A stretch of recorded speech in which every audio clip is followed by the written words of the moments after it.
I've said this how many times in my life, and I still have to read it from the script. Welcome back to HPP, the podcast that talks with tomorrow's hoop stars. I am Rich Harrison. Thank you for joining us again. Today, I am joined by three analysts, starting with Cam Reel, Joey Bardak, and Drew Barton. And the only person who's not here is Josh Tischler, who was on vacation, I believe, in Iran. Was it Iran, Joey? Almost. Yeah, Josh was supposed to be a part of our mock draft, and that's what the show is mainly going to be about today. But he really wasn't able to participate because he was in Israel, which has all kinds of trouble going on with Iran and other stuff, I guess, is going on. But he barely got out of there before they closed. Had it's no fly still, right? Yeah.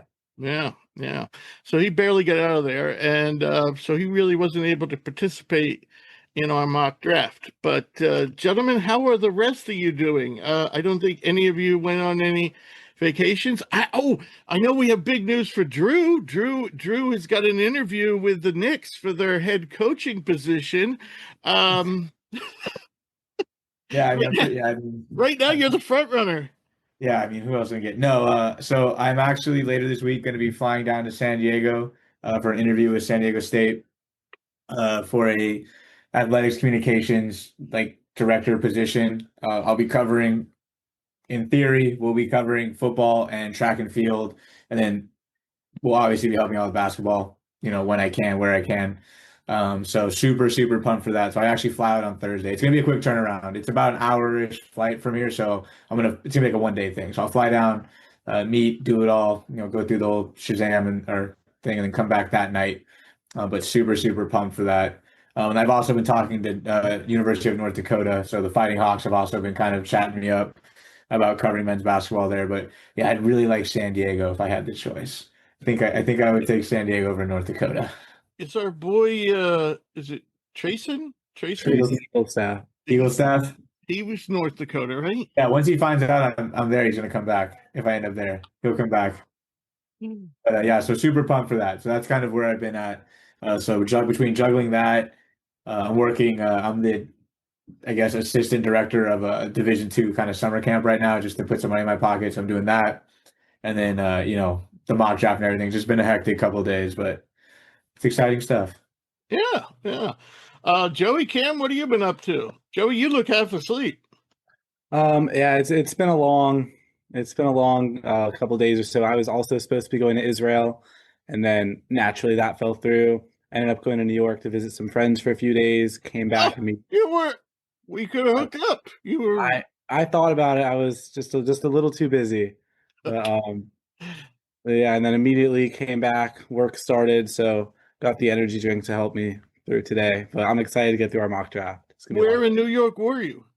Well, I was staying with friends in Long Island, and then we went into the city for a few days. Okay. Yeah, Long Island is a haul for me, but the city is not difficult at all. In fact, I could just take a train and be right in the middle of the city. Cameron, what have you been up to? You retired as a teacher at the grand old age of, are you 27, 28?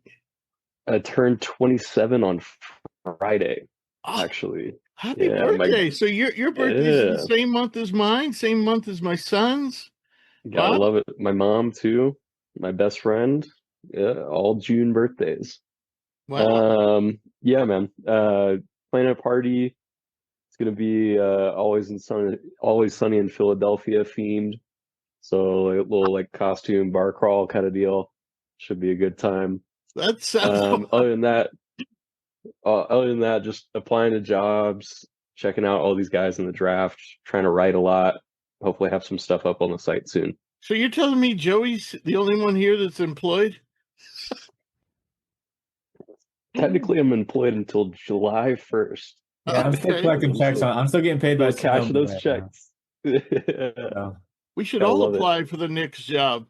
because I think they're better. We are better choices than the people they're looking at. But I guess on that note, we'll move on to our NBA notebook, and we'll start off by talking about the Thunder last night winning the NBA title. Personally, I had a small wager that I put on the Pacers before the playoffs and would have had a nice, huge payout if Indiana could have pulled it off.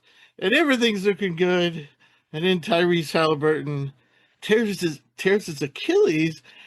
And more importantly, and I guess we can save this for the end after we give the flowers to OKC, he may not play next season. So horrible double slap in the face for Indiana. They just fell apart in the second half. Drew, I'll start with you. What were your thoughts about the game? Yeah, it really sucked. I mean, like, I mean, I know a lot of people aren't giving OKC any flowers right now. Like, there's people that, like, whether it's because the Halliburton injury kind of spoiled it for them. Some people don't like the vibes of the team. They think they're kind of corny. I think we all agree that the officiating is a little frustrating to watch, especially when you watch, you know, a ref watch Casey Wallace grab McConnell's hand right in front of him and yank on his arm and just staring at him. But, like, you have to tip the cap to them. They were the best team throughout the year. Like, you win 68 games, regardless of what you think, you are the best team. So, I think it is fair to say the best team won. And I mean, there's an argument to be made that they would have been even better if, Chet doesn't miss, what was it, 50 games? Like, I think they would have been even a better team. He might have played better in the playoffs. But I just want to, like, tip the cap to the Pacers, man. Like, it was really awesome to see. I think, and like, maybe this is hypocritical coming from a Warriors fan. Like, I was a fan of the most recent dynasty we had, but like, it was really cool to see a team built the way they were built, led by the players that they were led by, do so well. Because it just kind of reminds you, like, look, so much about basketball now, like, maybe I sound like an old man beating on the table, but it's like hezzy tween cross AAU highlights. It was really cool to see a team led by like a pass first point guard with like guys who were college stars become role players and like evolve their game, and have a player like Siakam who's kind of like the tweener title for so long was such a negative thing. Have a guy who's like a tweener, really, kill guys in the mid range and like have the post work. Like, so that was really fun to watch. I think Carlisle did a good job. I mean, they were always going to be outmatched. I think, I said it was going to be 6 games, and I thought OKC would be like a convincing OKC 6-game win. It was far from that. I just feel really bad for Halliburton, man. We put so much of an onus on these guys, like myself included, about like, you got to play through the injuries, you got to be tough, load management. And I still believe some of that, but like, he went above and beyond. He had an injury that we all knew about, didn't complain about it, played, got his team to a game 7, and unfortunately, what happened. And I think he's going to miss next year, but hopefully he comes back, stronger. But I just want to say on a side note, ESPN is awful. Absolutely atrocious. One of the worst, in my opinion, one of the single worst broadcasts for like a game of that magnitude ever. The sheer number of times they kept showing the injury Absolutely. over and over again. And at the bottom of the screen, it will not return. And then it's look at him in the tunnel. If you did that in an NFL game, Goodell would have descended from the stands and shot you in the head. Like, they would have never allowed that to happen. And they just kept talking about it instead of any basketball analysis of how do they evolve? Like, what is the offense going to look like? How are they going to adapt and change? Like, all it was is Halliburton's hurt. Siakam going to score 60? That's all of the analysis was, which was super sucks for a team that was deep, for a team that had other tricks up their sleeve that they could have, they're well coached. We didn't get any of that analysis. And then like the creme de la creme, whatever, was when they asked Miles Turner literally at the end of the first, how does it feel to know Halliburton's out probably for the rest of the series and it might derail his career? And he's sitting there going like, I don't know, man, next man up. Like, what a Bush League display, capped off by outstanding Stephen A. Smith analysis. Like, it just sucked. I mean, the game itself was entertaining for the first half, and I salute the Pacers, but like, ESPN was horrible, and I really hope the Inside the NBA guys can kind of maybe save the day, even though the over-under is on Charles Barkley getting canned after like 20 minutes, but we'll see. I've been thinking ever since Halliburton, or I was thinking, the calf injury started to affect him on the court. I couldn't help but think of Kevin Durant, and he was playing on a calf that everyone knew wasn't 100%, and he rested it. He didn't play the first, was it 3 games of that series or 2 games of that series, and he still popped it. Halliburton played through. Yeah. But I mean, those things are touchy. We just lost a draft prospect. Jalen Moore tore his in workouts with I don't remember what team, but he went from possibly being in a late second round pick to he's not going to be drafted, and Lord knows, when he's going to be able to come back and who's going to be paying the medical bills or anything else. So yeah. Joey, what were your thoughts on the finals? Yeah, I think Drew pretty much hit the nail on the head. It was so frustrating seeing Halliburton getting hurt. Rich, just like you, I also put a pretty penny on the Pacers to win. And like friends I'd bet with were like, obviously I'm happy to win, but they were upset with the manner in which it happened. It's just you never like to see it. And Halliburton, I mean, he just hit like almost three threes in a row. Like you got the sense it was going to be a legacy game from him. So just the absolute worst timing. And I mean, shout out to the Pacers. I mean, to even finish the first two quarters up was tremendous. Everyone really stepped up in that first half. McConnell turned into prime Larry Bird. Matherin, did not stop fighting until the very end. But I think really the reason they lost, I mean, obviously, Halliburton not being there, but I think more specifically, it wasn't, I don't think Halliburton scoring. I think it was just having a reliable ball handler because OKC could smell blood in the water and they were blitzing every single person that touched the ball. And Indiana got so many turnovers because Siakam was bringing the ball up the court. Obi Toppin, Ben Shepherd. Oh my God. Obi Toppin was a walking turnover last night. Oh, yeah. Because, yes, Also, Halliburton brings the scoring, but I mean, he brings like he's so good at not turning the ball over and facilitating the offense. And if the possession's dead, give it to Halliburton. He can do his crazy, crossover step back and at least get you off a shot that has a chance of going in.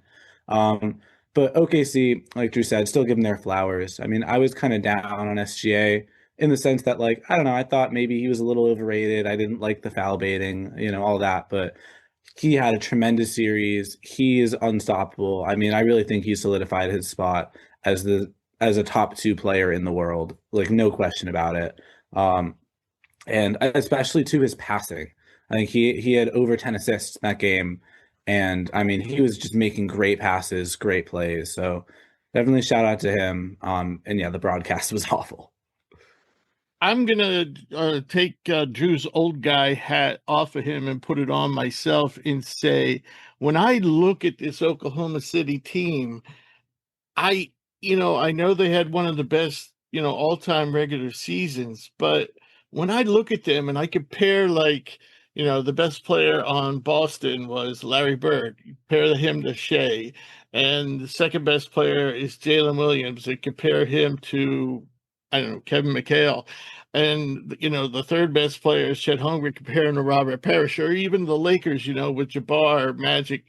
And you could pick number three, could be Worthy, could be Jamal Wilkes. But the point being is, the reason why I never bet on them throughout the whole process is because the odds were so steep.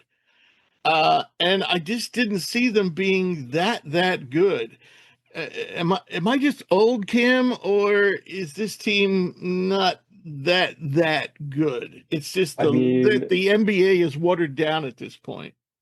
I think you look at their path, not to like limit it to this because they are still a great team, but Morant got hurt, Aaron Gordon got hurt before game 7, and now obviously Halliburton goes out. They did get a little bit of injury luck in terms of, the teams that they're playing against throughout the playoffs. The weird thing with this team is, like, statistically, they're excellent. But then if you look at different areas, they're kind of middle of the pack. Like, they're one of the worst rebounding teams in the whole playoffs. They're one of the worst shooting teams in the playoffs by statistics. They have one of the lower assist rates. So it's like it's a weird, like, sum of all the parts just works together in the right concoction to just put them over the top in most of these series. But that even being if said, you though, compare like, these guys to last year's Boston's team, I would take yeah, last year's Boston team over I would too. OKC. Yeah, I would too.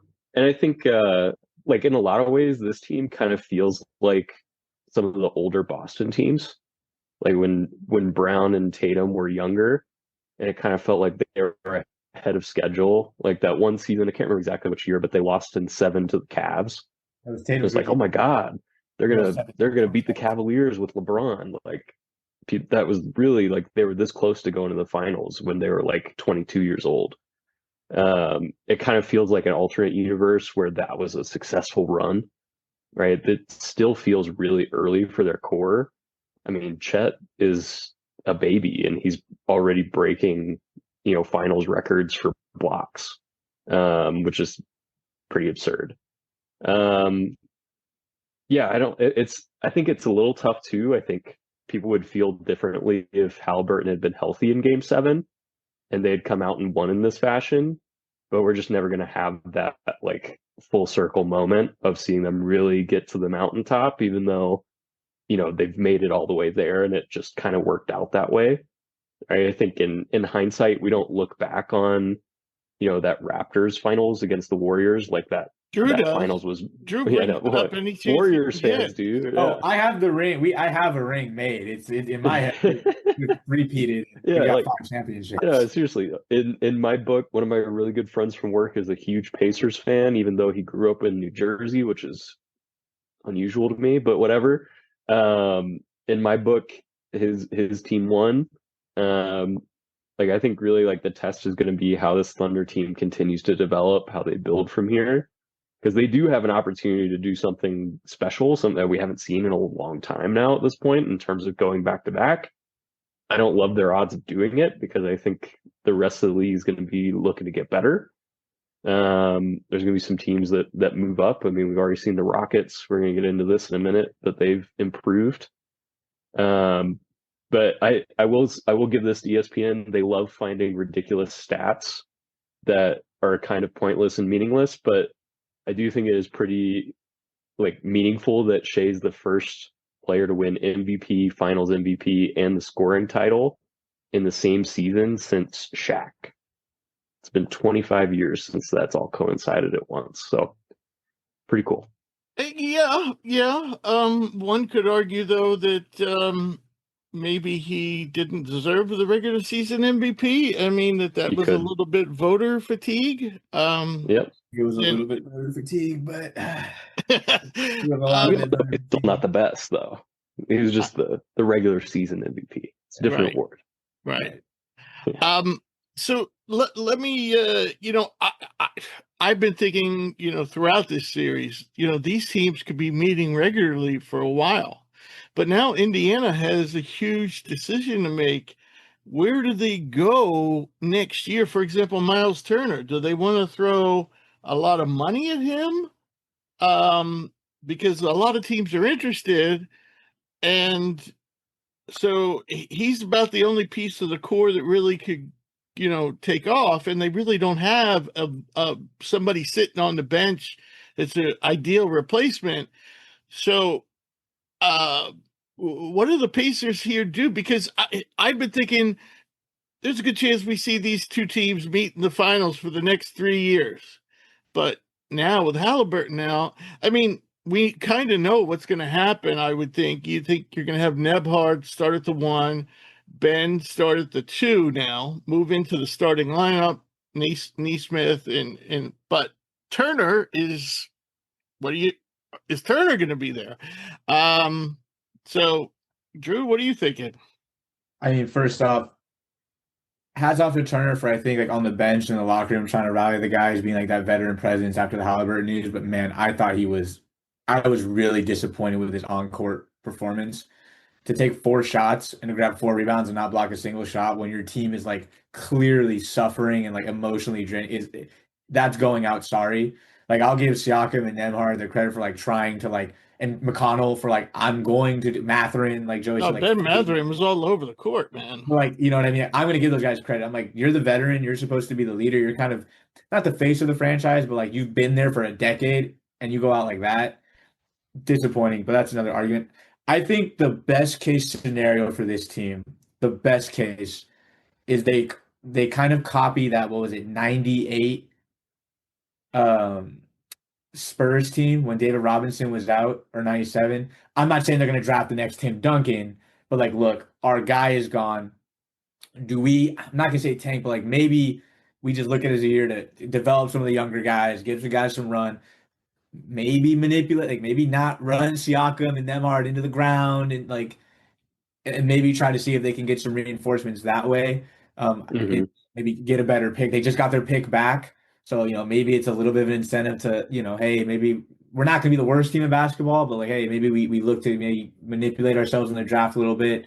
Maybe you try to do some kind of. A lot of teams have been after Turner for a long time. I know the Warriors were linked to him years ago. Like maybe you see if you can get some sign and trade value from him and use this as not a rebuild, but like a refresh. You've had 2 deep playoff runs. Your best player's coming off a serious injury that could legitimately hamper him going forward.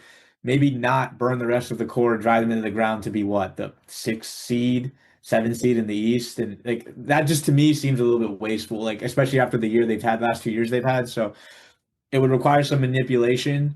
And I'm never a proponent for tanking, but this is a team where it's like you're not contending right now. We know that. You got your pick back. You have question marks in the roster. Use this as a time to maybe develop some of those younger guys, give those other guys a bit of a break, try to maybe get that draft pick bumped up a little bit, and then either use that for ammunition to get another star player, sign and trade Turner, do some stuff. But I think that's their best case scenario, not to the effect of adding a Tim Duncan caliber player, but like just kind of using this year as not a rebuild, but a refresh for these guys. Joey, what are you thinking about Pacers' future? I mean, OKC basically can bring everybody back, and they got a lottery pick on their roster already that didn't even play this year because he was hurt. But he's healthy now. He's going to be at summer league.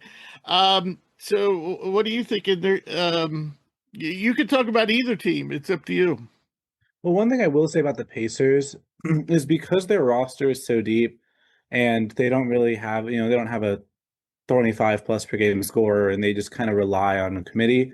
If there ever was a team to lose their superstar and still be a contender, it would be the Pacers. Like, I feel like the Celtics, they lost Tatum, they're done. Like the Bucks lose Lillard, Mavs lose Kyrie. You can't see them winning a championship. And I'm not saying the Pacers will win a championship, but I'm saying that like obviously Halliburton's a fantastic passer and does so much for the team, but there are nights where he's only scoring 8 a game, like because everyone on the team is so involved in the scoring and whatnot, it makes him, I guess, more replaceable than some of the other superstars. So I wouldn't look at the season necessarily as a lost cause, but also go into it with realistic expectations. I think Turner should be moved. When I was watching that series, I was watching, I mean, aside from like the center play, I was watching the guards, I was watching the passing and the defense and the shot creation. I was like, this is peak basketball.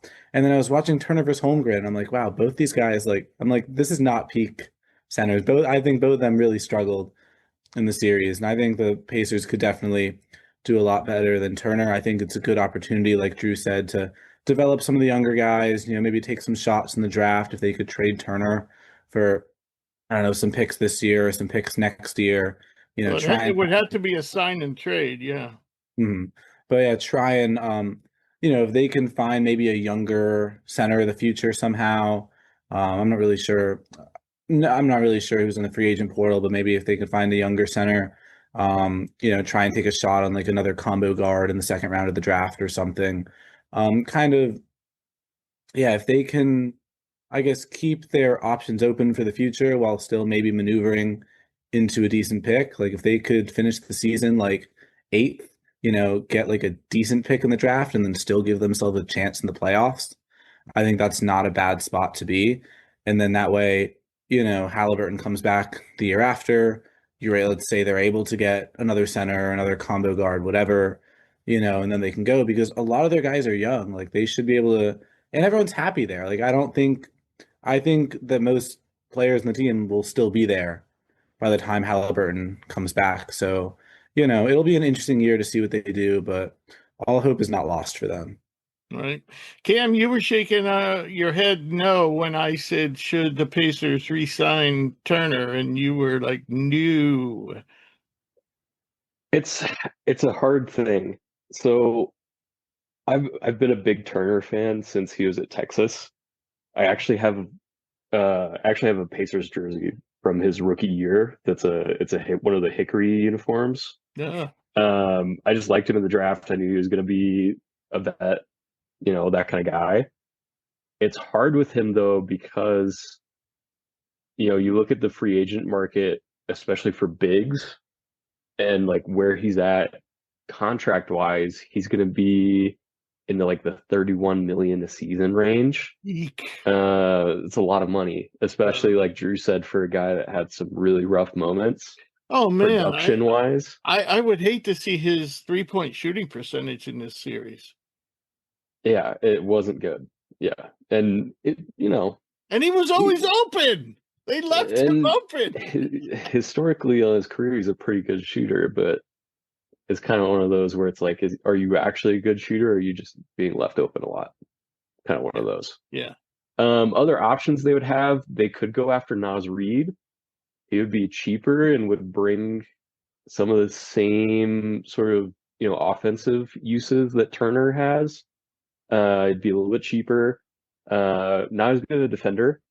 I know Turner didn't have a lot of blocks. It didn't show up in that way with the counting stats, but what he does for them defensively is really important because, even though he's kind of stiff and like lumbering, he's pretty good out on the perimeter as a primary when he needs to be. And again, 7'4" wingspan, even if he's not blocking shots, he really affects the way people attack the rim. Game 7 notwithstanding, that wasn't his best performance. Other options out there, Brooke Lopez getting old, not really worth signing. Horford's an option, again, getting old. Clint Capella, now he's 31. He's 2 years older than Turner, probably not worth it. Then you really have a drop off to like Luke Cornett past that. When you're looking at bigs. This free agent market on the whole is not very. Yeah, it's tough. There's not much out there, man. Yeah, I feel like Turner's kind of one of those, like, he's worth more to us than he is to you players. Yeah. So it's like this just happens in the NBA where it's like, is he really worth 31 million a season? No. But is he worth that to the Pacers? He might be. There's an argument for it. But the problem is, by the time Tyrese is healthy, he's going to be 31 years old. Yeah, realistically, yeah. So it's, do you want to look into a sign and trade? I like that idea a lot. And realistically, there should be some guys out there. I would really enjoy if they could just trade for Sabonis back and run it with them. See if they could sign and trade Turner for him, and that would be hard with his contract, but I don't know. They'll have to look into some options. I'm not mad at a 31-year-old center though, especially with Miles Turner's skill. So they're gonna have to make some hard decisions, but what about a 37-year-old forward that everyone thinks that the Houston Rockets have fleeced the Phoenix Suns in the Kevin Durant trade? And I'm telling you, I've been saying it for 2-3 years now. These old guys, like you look at the Paul George contract and it's like, what are you doing? What are you doing? You look at the Kevin Durant trade just a couple years ago. What are you doing? This guy he's gonna fall apart any day now. And so here we go. Houston gets Kevin Durant. Phoenix gets Jalen Green, Dylan Brooks, the 10th overall pick in this draft, the 29th overall pick. Or no, that's not right. It's the 59th overall pick in this draft, correct? Yes. And 4 future second round picks, including 2, I believe, next year. I do agree with those who said, I don't like the fact that Phoenix got Jalen Green and Dylan Brooks. I'm like, what? What are you doing? How is Jalen Green and Devin Booker going to coexist? How is and Bradley Beal? Huh? And Bradley Beal. Beal. Bradley Beal. they're thinking about just buying him out. Um, God, that would be a so crazy hefty buyout. Good Lord. yeah, I think he makes like 40 He's some in mil the a 50s, year. Rich. I think he's like NBA Russell 51. Wilson. Isn't he like 51 or 52 or something Yeah, like that? it's an yeah, insane number. crazy. And that was another one. You know, I mean, they brought him over when he was in his 30s. But the Phoenix, I don't understand the players they acquired in this trade. I think they should have pressed for more. But I will say, you know, getting a first rounder, 5 second rounders, okay, maybe they're not worth a ton. I don't know. I think you got to move Jalen Green for a legitimate point guard for this team, but we have a better solution in our mock draft. But anyway, Drew, what are you thinking about this trade? I mean, obviously Houston got the consistent score they needed, assuming he's going to be around for the playoffs. I think for what the asking price was, I think you have to pull this trigger. I I think I don't think they had a choice. Like it, how did you Kevin Durant, who is still currently whatever you think about him and just raw production is still a top 25 guy in the league.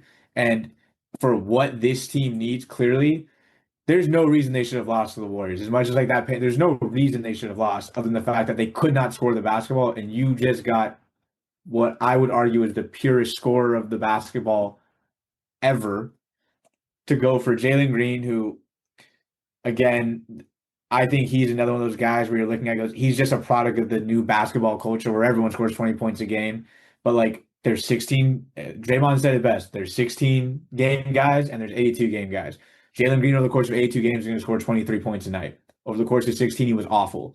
Not saying his career is written in stone and all that. So you just upgraded that kind of role that he was supposed to fill with, again, probably the best guy to ever fill that role. You have to do it. I mean, you give up one first round pick. I mean, Dylan Brooks he's kind of a meme at this point. Like, yes, he competes and all that, but like that team has that I'd rather have Amen Thompson 100% as my defensive ace and like the guy I'm going to go put and cause chaos because he actually can do it from his actual skill standpoint. He's not just going to do something stupid. So to say I love it it's so hard with Durant because is he going to stay healthy? Is he going to become a malcontent at any point? Like you don't know. But like when you look at the raw production that he's going to bring and the void he fills for what they paid, it's a no-brainer. I think any team in the league would have pulled the trigger if that was the asking price for the most part. Like any team in this situation would pull the trigger and do this. I think OKC would have been like, here's 5 second rounders and you want Dort for Kevin Durant, and you know, like sure, why not? Like they would have done it. So I agree with what you're saying in that like does Houston take the gamble, but they didn't give up any of the young guys that they probably truly value. Jalen Green was probably a guy that they looked at and were like, we haven't even played Reed Shepard. Like Reed Shepard has the chance, while they're Right, different players, to right, come in as a guard and be significantly better than this guy in terms of impacting winning. We right. still keep Jabari. We still keep Tari Eason. Amen is I can openly admit I was wrong on that kid. I know I trashed that. Watching him play has been awesome. That dude is so fun to watch because he plays so hard. He's only going to get better. You keep saying good, like you have to do this trade. And if you told me that Durant wasn't going to play a single minute until the playoffs, I'm like, I think you still do this trade because I think this team is more than good enough as is to go be a top 4 seed, and then you throw Kevin Durant in the mix. So I think it's a home run move. I know there's risk, but compared to the other teams that are traded for Durant, where like the Warriors basically went all in and kind of mortgaged everything to go win in that, that 3-year window. Brooklyn had nothing outside of Kyrie and him. It was all in.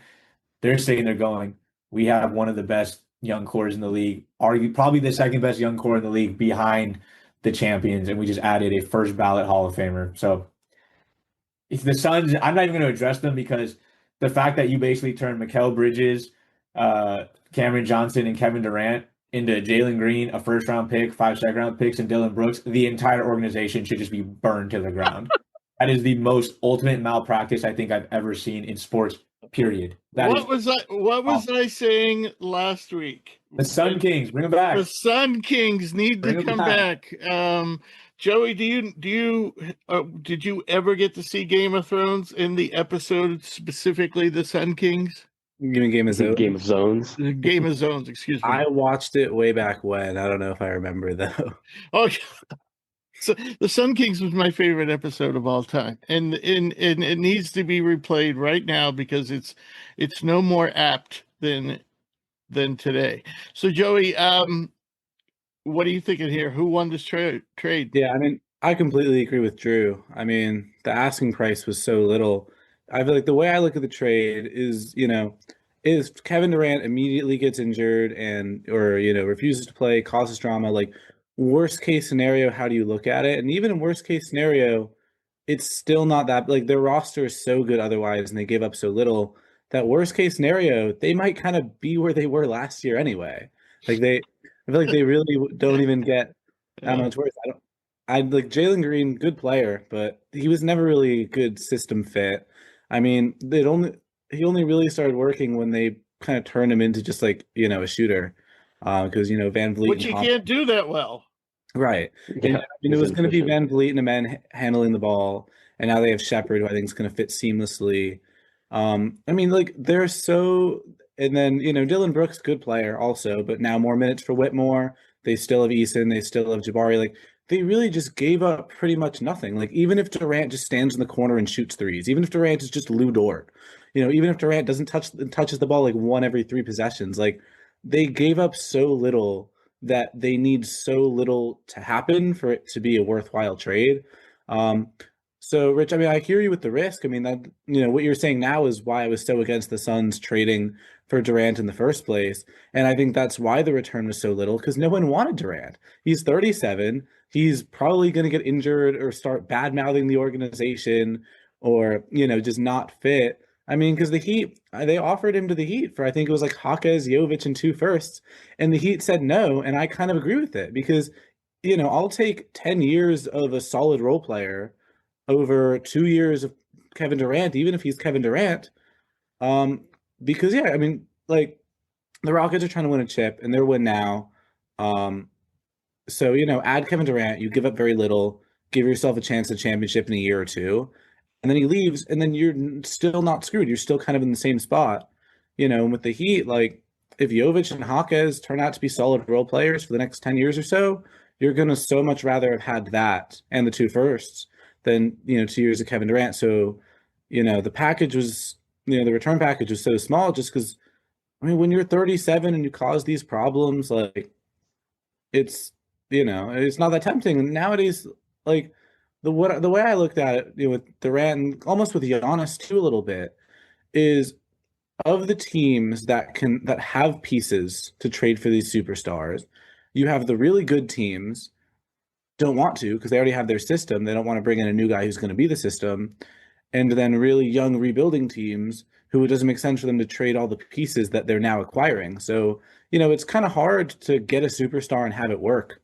So, for the Rockets, I mean, they gave up so little and they need so little from Durant to work. So I think it's a home run move for them. And the Suns, I mean, they were just, it's just the consequences of their own actions. They traded an older star and sacrificed their entire depth. The roster blew up, and now they can't get anything in return. That's what happens when you make stupid decisions. You have to live with your consequences, and that's what they're doing now. Right. When I started this conversation, I was basically saying a lot of people are saying, well, they should have gotten this, they should have gotten that. And I'm just not so sure how much you can get for Kevin Durant. And this is what Joey was saying. You can get for Kevin Durant at this stage of his career. And to me, that's a good thing because I think we've been investing too much money into guys who are done. You can stick a fork in, and we keep on talking about them like they're the greatest in the game. I heard somebody going off on how great Kyrie is, and I'm like, what? Come on. I mean, yeah, if he's there, but still. Anyway, I don't want to go off on a Kyrie tangent, but at the same time, Phoenix, I mean, I just Joey made a great point, and I'll shut up here. Really, what did the Rockets lose? Jalen Green, good player, but he's not going to. The team, the way it's structured right now, the Rockets, is not going to win with Jalen Green. Dylan Brooks is somebody I said on the show not too long ago. He's the one guy that has to go, and he has to be replaced with somebody who can shoot. And the 10th overall pick, well, the draft starts to get a little dicey around that time. You don't know if we, I mean, we're going to go through that soon, but we just don't know, are you going to get a really good player at number 10? Maybe, maybe not. I don't really, on that note, I really don't think this draft is as deep as we thought it was going to be. It's got a ton of old guys. And it's got like maybe 6, 7, 8 really good players, and then like the rest is like. See, I like the depth for like rotation guys. Like I can see this guy existing in the NBA for a long time. Right, but right. The high end talent's not crazy. Right. Yeah. Exactly. All right. So Cam, it looks like your resume may have gotten lost in the mail because the Denver Nuggets have promoted interim general manager Ben Tenzer to VP of basketball operations. And by the way, in order to make room for all these other moves, they also brought in assistant GM John Wallace from the Timberwolves. They got rid of my friend, my Denver Nuggets contact. I no longer have a insider contact to make room for him. And but sorry, Tommy, I'm sure you'll get a job soon. But here's even bigger news, Cam. And this one, I don't know how you overlooked it and didn't put it in the NBA notebook. Dario Saric today or recently took in his player option, so you get him for another year. So, what do you make of these front office? I'll let Cam and Joey talk on this since they're Nuggets fans. What do you make of these front office shakeups? The fact that they fired my friend. Pain. Huh? Pain with Sarge or the front office moves or both? All the above. No, Tenzer's been around for a while, so I don't think much will change really. But it just irks me that the Crunkies consistently don't pay people. Mm. They keep it so in-house because they don't want to go and like spend money on a bigger name. Right. That's part of why Connolly left to the Timberwolves in the first place. And then they turn around and hire one of the guys that left with Connolly. It's just kind of classic move on their part. Right. Joey, you have any thoughts here? You pretty excited about Sarge coming back? Words cannot express how angry I am. To have Saric and Zeke Naji, we are paying $13 million a year to two bigs who can't even outplay DeAndre Jordan. It is infuriating. I do not know how. It's like a final goodbye from Calvin Booth. I'm leaving. Have fun with another year of Dario Saric. And I'm seeing Nugget. My favorite part is I keep seeing the Nugget social media. They can't be like, oh, we hate Dario Saric too. So I see on YouTube, like, oh, we got Dario Saric back. Here are Dario Saric highlights from last year. I'm like, stop pretending. It's 1 minute long. The highlight video is 1 minute long. 3 plays, and one of them is him waving a towel.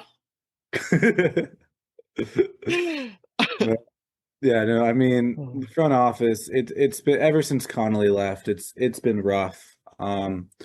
And now I see Russ is hitting free agency too, so that's one more roster spot we're gonna have to fill on top of Did he officially turn down his player option? Yeah, I think so. I think he's gonna be an unrestricted free agent. I don't know if we're bringing him back. Not sure exactly what's going on, but he declined the option. Right. So one more roster spot we have to fill. And then now is Najee, Saric. We're still paying Sean Shar. I mean, it's just dead weight on the roster. I don't even know. Here's some interesting news. If you look at all these lists that are coming out, over the last week or so of top 50 free agents available, you don't see Bruce Brown on them.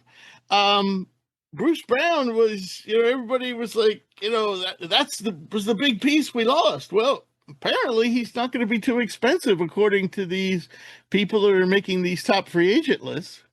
I mean, all he's been doing the past year, really 2 years, was wearing a cowboy hat in Brooklyn. He hasn't really played.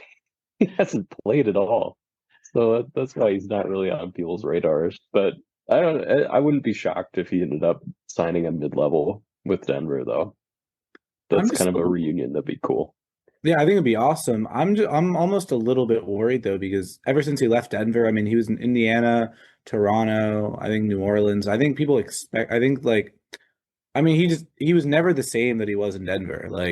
And I don't know if that was just due to But was he ever? I guess he was with Detroit. I guess with Detroit he was pretty respected defender. But I mean, with Detroit and then with Brooklyn, he was still pretty young, so he was still developing, and then I feel like he kind of hit his peak in Denver. And I mean, there's definitely the argument that Toronto and Indiana, they kind of buried him in the bench, and he never really got to wrong fit, and he could come back to Denver, and it will be like he never left. That's possible, but I don't know. I'm a little bit worried, picking up a guy who's kind of been on a downward slope the last 2 years, but we need a backup guard, so I wouldn't be mad. Right. Last thing. Commissioner has confirmed that the governors will be discussing future league expansion. Well, we've only heard this about 100 times before. And of course, topping the list is Seattle, but also Mexico City and possible expansion into Canada. This is on top of that the NBA is trying to work out its own NBA Europe. Now, I don't know if that's going to be in conjunction with EuroLeague or in competition with EuroLeague. I hope it's the former and not the latter. Cam, this was your item in the notebook. Did you have a specific point you want to make here? So this is like the closest Silver has ever come to actually saying that he is personally open to expansion. And it's the most seriously he's ever actually talked about it publicly. Like to the point where he's actually taking interview questions and doing media about expansion, and that they're specifically going to meet about it in July with the Board of Governors, and that it seems like by a pretty overwhelming majority that NBA owners want to expand. Because to them, it's instant cash. They all get a kickback for any team that is, added to the league. But the biggest difference maker this time around, Silver said publicly, that he's been basically in one interview, he was talking about how, the timing wasn't right to explore expansion because they had collective bargaining. They had the media rights deal. They had all these other things that they had to get through.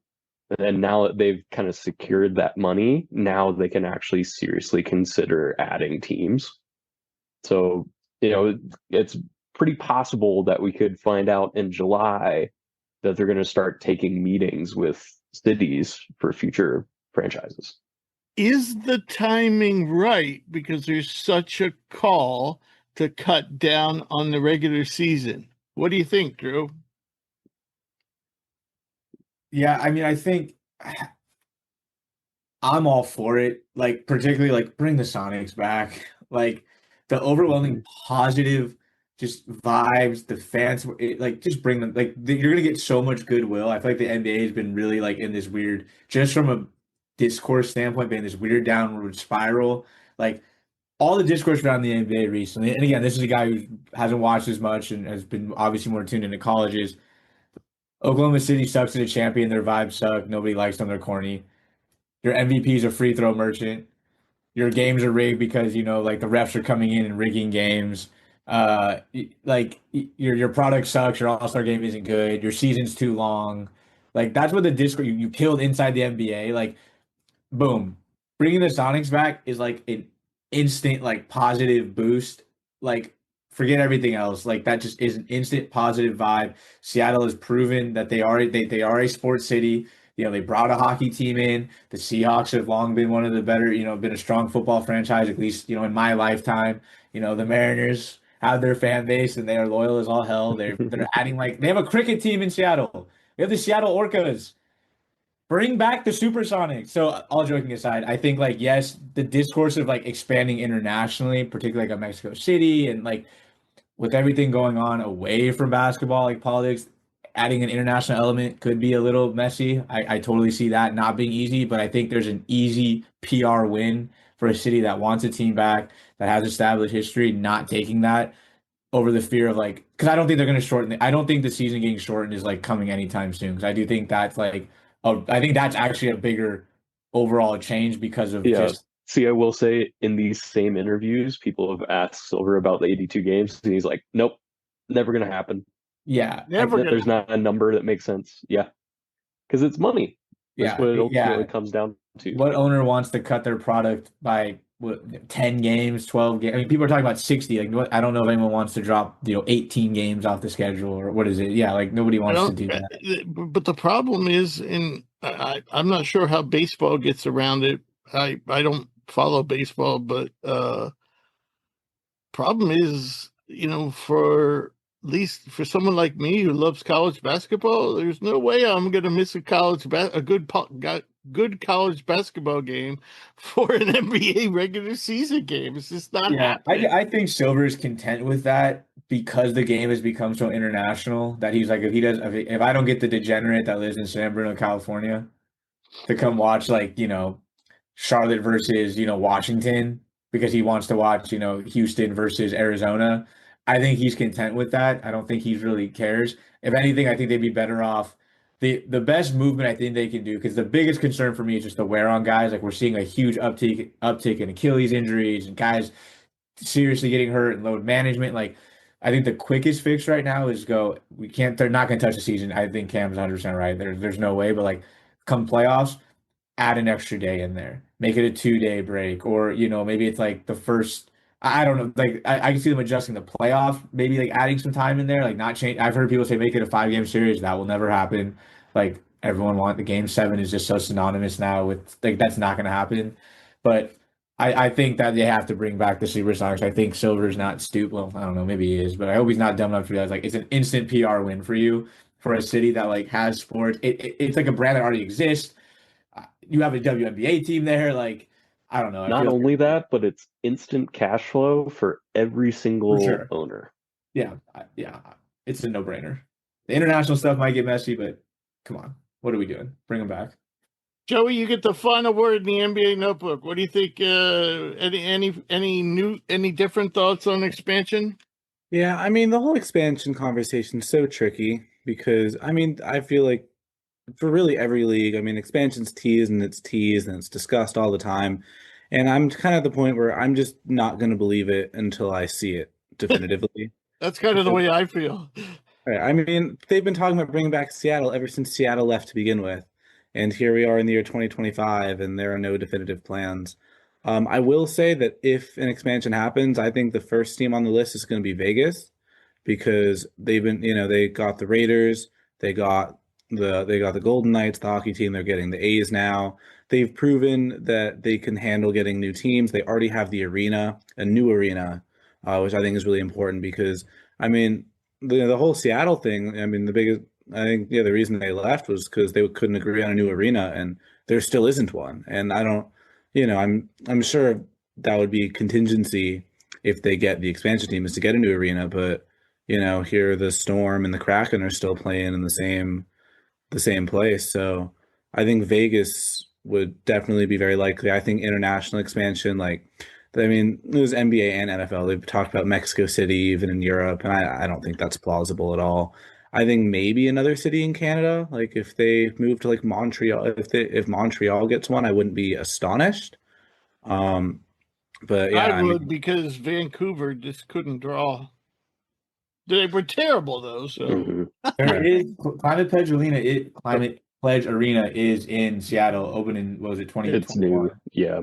It's where the Where the Yeah, I Storm. thought Kraken play. Seattle got a new arena. Yeah, I was just up there last year, and like my girlfriend's from there, so like Climate Pledge is where the Kraken play and the Storm play. So they do have the facility now. Like, does that mean they have to move one of those teams gets moved? Who knows? But I was just It's looking supposed to into be it. a six stadium too. Arena, and Climate Pledge Arena is just the renamed version of the same stadium the Sonics used to play in. So I think they'd still probably need a new one. Speaking of Vancouver, though, Vancouver Grizzlies T-shirt, Ah, Mike Bibby awesome. on the back. All right, so we're going to move on to the main topic today, and that's our annual mock draft on the show, which was a collective effort between the four of us here on the show. And Josh was going to be a part of it, but ended up basically making his picks for him. So we won't go into who picked whom so much. I mean, we certainly you can mention that while you guys are discussing the various picks. But actually, yeah, so we'll start off with pick number 1, and that's the Mavericks. And they, no surprise, take Cooper Flag. And I would say that, yeah, I don't know what to say about this pick. I mean, I think there's little doubt, if any doubt, that he's going to be the number 1 selection. And I think Dallas has to be ecstatic. So anyone have anything they'd like to add here? I just kind of wonder, like, what do you guys think the like real like expectation or ceiling for Flag is in the NBA? Because I've seen like recently guys like I think it was Grant Hill came out and like compared him to like Detlef Schrempf, and he got some flack for doing that. But meanwhile, Schrempf was a great player, but He was. I think that doesn't necessarily, it doesn't necessarily like align with how some people feel about Flag as like a perennial superstar or all NBA type guy. But yeah, what do you guys think? You know, if someone else has a better answer, go ahead. I mean, I'm not. I ahead. think raw production wise, what I think like a relatively, I feel like a safe pick where you're not coming out coordinating, like he's not the coordination of the next Michael Jordan, LeBron James type, but also not underselling him and coming across as a hater is like not just because he's in the finals, but like I could see like a Pascal Siakam like just impact. I'm not trying to compare them player for player per se, but just like a guy that we're looking at like pencil him in. He's putting up 20 a night. He can do a little bit of everything. He's got good size to be able to kind of like, again, like a tweener where it's like you could probably roll him out in some situations at like a really small ball 5 if you wanted to and just run and gun and get explosive. So I'm not saying they're the same player, but definitely not the same player coming into the league. But I could see like just production wise, I'd feel pretty comfortable saying he could be in that tier of guys where you're looking at a guy's like a pretty pre-annual all-star candidate. All NBA upside's definitely there. And I think the expectations are higher, but like I wouldn't look back and be shocked if we looked at Cooper Flag and go, Siakam this year averaged 27 and 3.5 on 52% shooting. No one's going to say Flag is a bust if he puts up that kind of production pretty consistently. And I think there is upside for more for sure, but how about a Scottie Pippen? Possible. Not as much of a playmaker necessarily. He's a good passer, but yeah, I think Scottie defensively Pippen, though, freak. Yeah, When I see Flag, really, I just see Jason Tatum. I think Flag could totally be a 25, 7 and 6 a night kind of guy. I mean, he does everything, and what I have so much faith in his scoring because I feel like what I saw a lot in Duke was so rarely was he just like pulling up from 3 and taking contested shots. He was always like, taking his time, getting to the basket, when he had smaller guys on him, like kind of playing more meticulously. And I think that led to more passing because it would force the defense to collapse instead of just him playing ISO ball. So I feel like he has so much more scoring potential than even we saw in Duke. So I feel like it's a given that he's going to be a good rebounder and a good passer. And I mean, I think sky's the limit for him scoring. Like, the more I see him, the more I just think this guy's just going to be Jason Tatum. I would think he would be a better defender than Tatum. Yeah, I maybe think not the same like but... pure scorer. Right. Better defender. Right. I think he'll be a better defender, but I think as far as superstar wings go, Tatum is a pretty solid defender. So I True. kind of I see them similar in that way. Okay. All right. Let's move on to pick 2. And I'm trying to get the color scheme here. That's how we have these. This was Drew's Orange pick. is Drew. Right. And this was no surprise either. Um, and he with the Spurs picking it too, Drew chose Dylan Harper. I think that's pretty much the consensus as well. I personally, um, yeah, I mean, I think that's the way to go here. Drew, what were your thoughts? Yeah, I think like unless with Durant off the board, I know he was kind of tied to the Spurs. I don't really know like what other chip outside of if they go like some all-in swing on a Giannis deal. I don't really know like what all-in type of trade they could do. And I think with the number 2 pick, you're taking the best player available. I know the Castle's there, I know Fox is there, but it's like Harper is a pro-made guard game. He fits the timeline with these guys. Like, you know, if for whatever reason Fox doesn't work out or doesn't hit, like he fits that Wemby, that Castle timeline really, really well. He's the best player on the board. You know, I would have loved to obviously see that team, and we'll talk about his teammate very shortly here. I would have loved to see that team at Rutgers be a little more successful. If anything, it's more of a cautionary tale for teams blowing their NIL budget on just like 1 or 2 guys, but that's another argument. But I think Harper's game is he's just a pro-ready guy. Of course, he's got to build his body a little bit and he's got to adjust to the pace and all that. But when I watch him play, when I watch him put the ball on the deck, attack defenses, whether he's looking to score, the guy's an instant paint touch, which is almost an instant like finish or a kick out. I think it's a no-brainer. And, you know, unless I said they make some Godfather offer for like, again, a Giannis, I think that you can't overthink this and try to go fit or anything like that. You got to take the best guy. Would do you think the Spurs, you know, knowing that Harper is not, you know, the best scorer available, would be, you know, either Trey Johnson or Bailey? In the Spurs, the one thing they really lack is good shooters.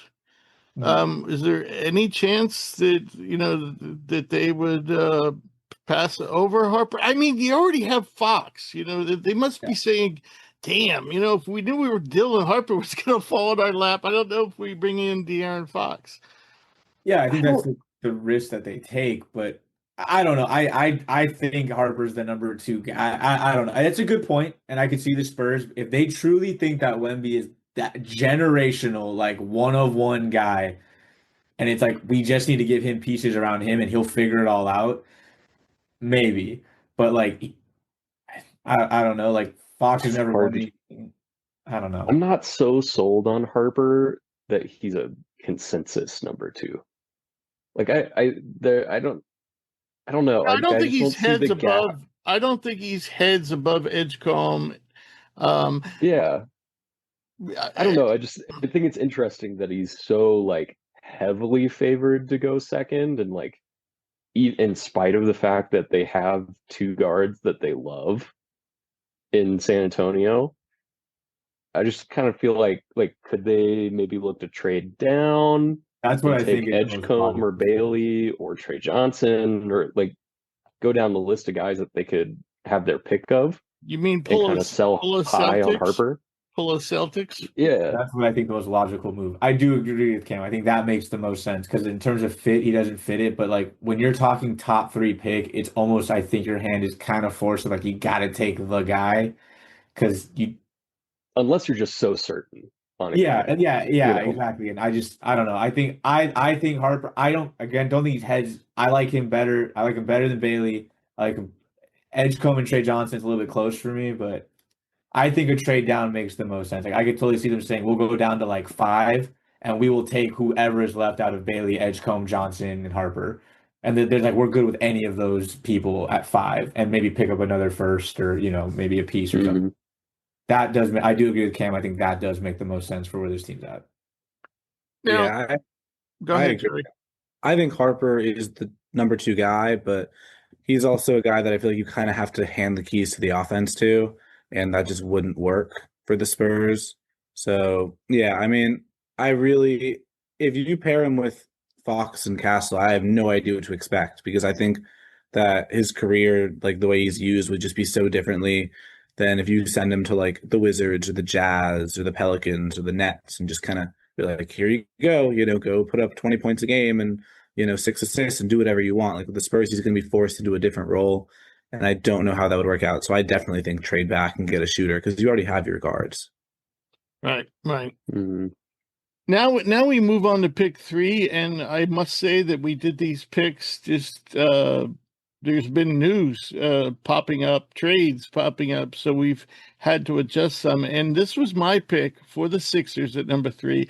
And I'll tell you right now, if I had to do over, I wouldn't make this pick. But at the time, I have Ace Bailey going to the Sixers at 3. Why do I say that? Because I've heard. Okay, first of all, you have to know I am someone who is around the Rutgers basketball program fairly regularly. And there was always discussions when you compared Dylan and Ace Bailey. One thing that would always come up with the Ace was a little silly, a little immature, a little young. And if you ever talk to the two of them, Dylan was very professional, very, this, just like a professional athlete already, where Ace was, he seemed young. And apparently he's brought in some people to run his pre-draft process, including Sharif Cooper's father. Why you bring in someone who was supposed to be drafted and didn't get drafted's father to run your draft, pre-draft stuff. But anyway, it looks like the Ace Bailey camp is out of control. He was supposed to work out for the Sixers last week, and he turned them down. And apparently, rumor has it that he wouldn't show up for the workout unless the Sixers promised him beforehand that they would take him at number 3. What? Why would I? If I felt that way, if I felt you were my number 3 pick, why would I even bring you in for a workout? So yeah, it seems like the Bailey camp is kind of a mess, and I really don't know how far he's going to slip in this draft. I could see him going all the way down to maybe 8 or 9 because of this stuff, which would be, and I don't know whose fault it is, but yeah, it doesn't. Yeah, they don't seem to be running this right. Why wouldn't you work out for teams? Why would you not? Anybody got a thought on this? Yeah, I mean, I fully agree. I think it's a little bit shades of Shadur Sanders. I had my reservations about Bailey earlier on, just because I didn't really like his shot selection. I feel like he took a lot of contested shots, and I kind of thought he got away with it because of his height. Turns out he was only 6'7", which is, I think, shorter than people realize, at least shorter than I realized. And then everybody had him listed at 6'10". I think he's 6'8". Right. Is he not? Is he not 6'8"? I think 6'7" or He's 6'8". like 6'7.5". Either way, people were comparing him to Kevin Durant when in reality he's just a tall wing. And then, he was questioned about his shot selection during one of the meetings, during the draft process, and he responded something like, "Oh, it's not a bad shot when I'm the one taking it." And I didn't love that answer. And they started declining these meetings. Like, I think he's an He incredible hasn't talent. worked out for a single team. Right. I think he's an incredible talent and a great player, but I really like the lottery part of this draft, and it's just not a risk I'm willing to take someone with these kind of character issues. I mean, when Edgecombe and Trey Johnson, Knipple, like I feel like there's so much bona fide talent, like surefire talent in this draft. I wouldn't take the risk if I'm one of those top teams. I think he could definitely slide to the 10 spot, maybe farther. I'm not sure. Any other thoughts before we move on? I think it's frankly silly that he's falling this far on mocks. Like what? Like we're shocked that an NBA prospect has an ego. Yeah, Like but this, like this is we're shocked that they interfering have with bad this management is from their interfering though with agents yeah, but refusing to work out, I mean that's publicly. then you huh? He definitely has had private workouts. He hasn't had a public he hasn't had a public workout with a team in a facility that is owned by the team. He's definitely done private workouts. Somebody has seen him play. There's no way that that's not true. You know, I don't know. To me, like I think too, like some of the way that he's been like talked about in like scouting reports is just weird too. Like that people are like comparing him to Brandon Ingram. I'm like, dude, this guy plays way more defense than Brandon Ingram has ever played. Like ever in his life. I don't know. To me, like he's like clear cut, maybe the second best prospect. I think he has the best ceiling outside of Cooper Flag. So like Yeah, ego stuff I doesn't definitely worry think me. Like I don't know. you definitely can make that argument. Um I'm just worried about nonsense that's going to happen down the road. Yeah, One no, that's fair. That's one fair. thing I But do want to that's add. the thing with all these guys at the end of the day, except for the few that are like I don't see really Flag genuinely doing high it. I don't character see guys. Harper doing it. I don't see the Yeah, next yeah, guys being drafted doing it. yeah, yeah, One yeah, thing, yeah.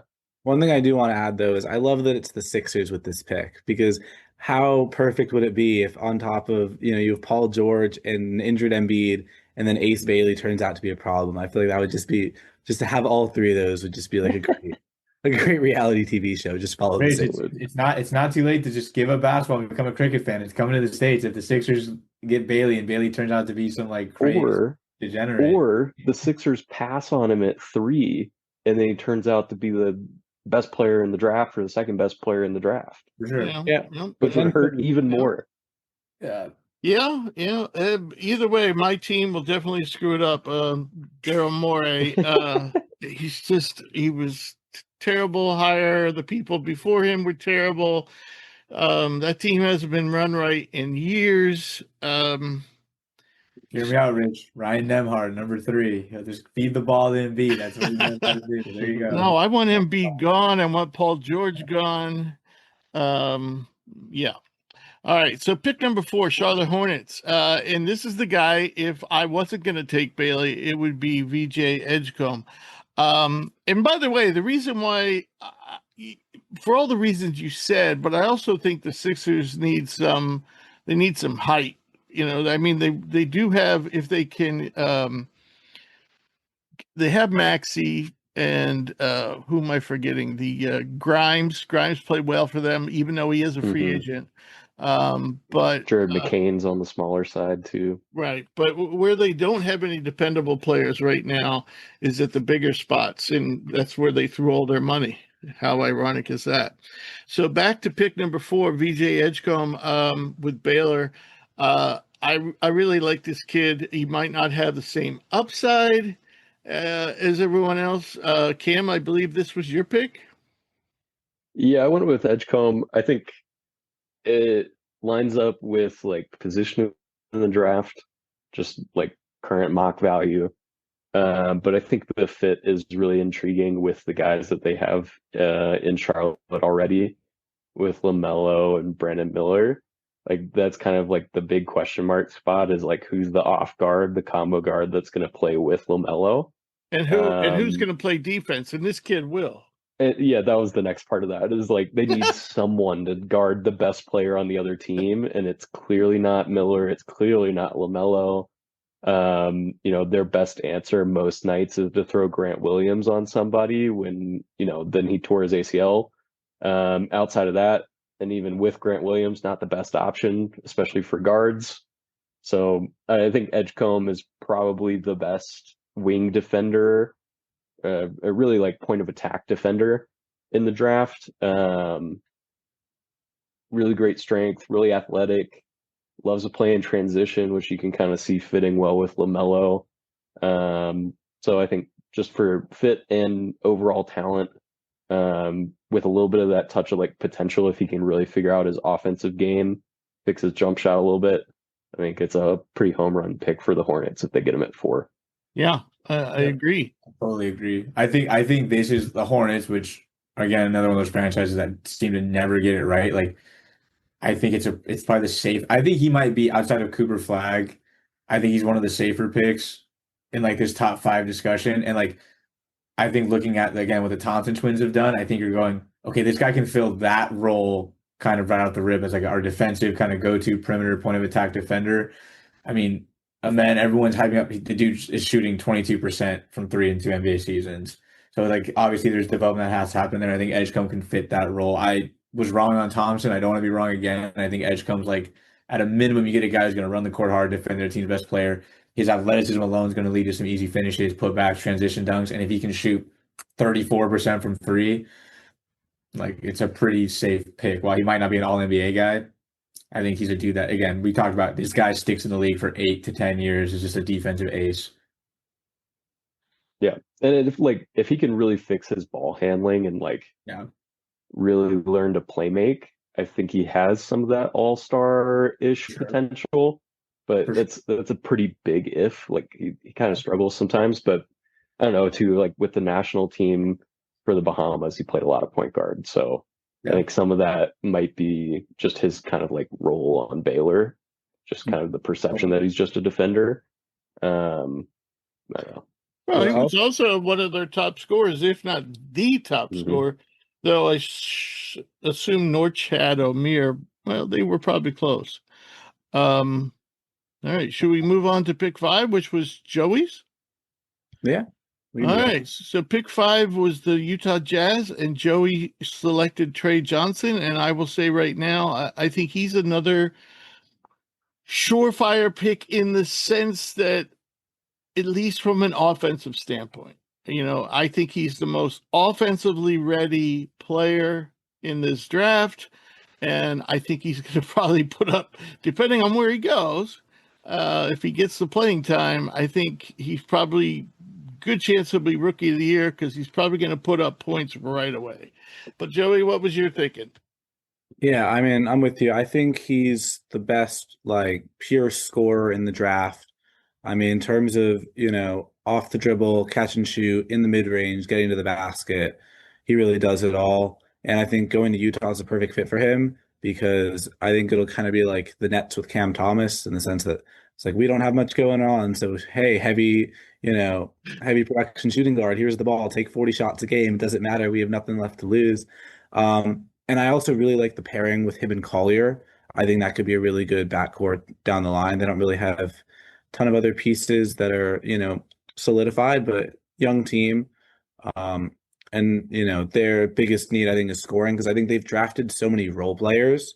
I mean, Collier is a great passer, Sedspon, Cody Williams, Hendricks.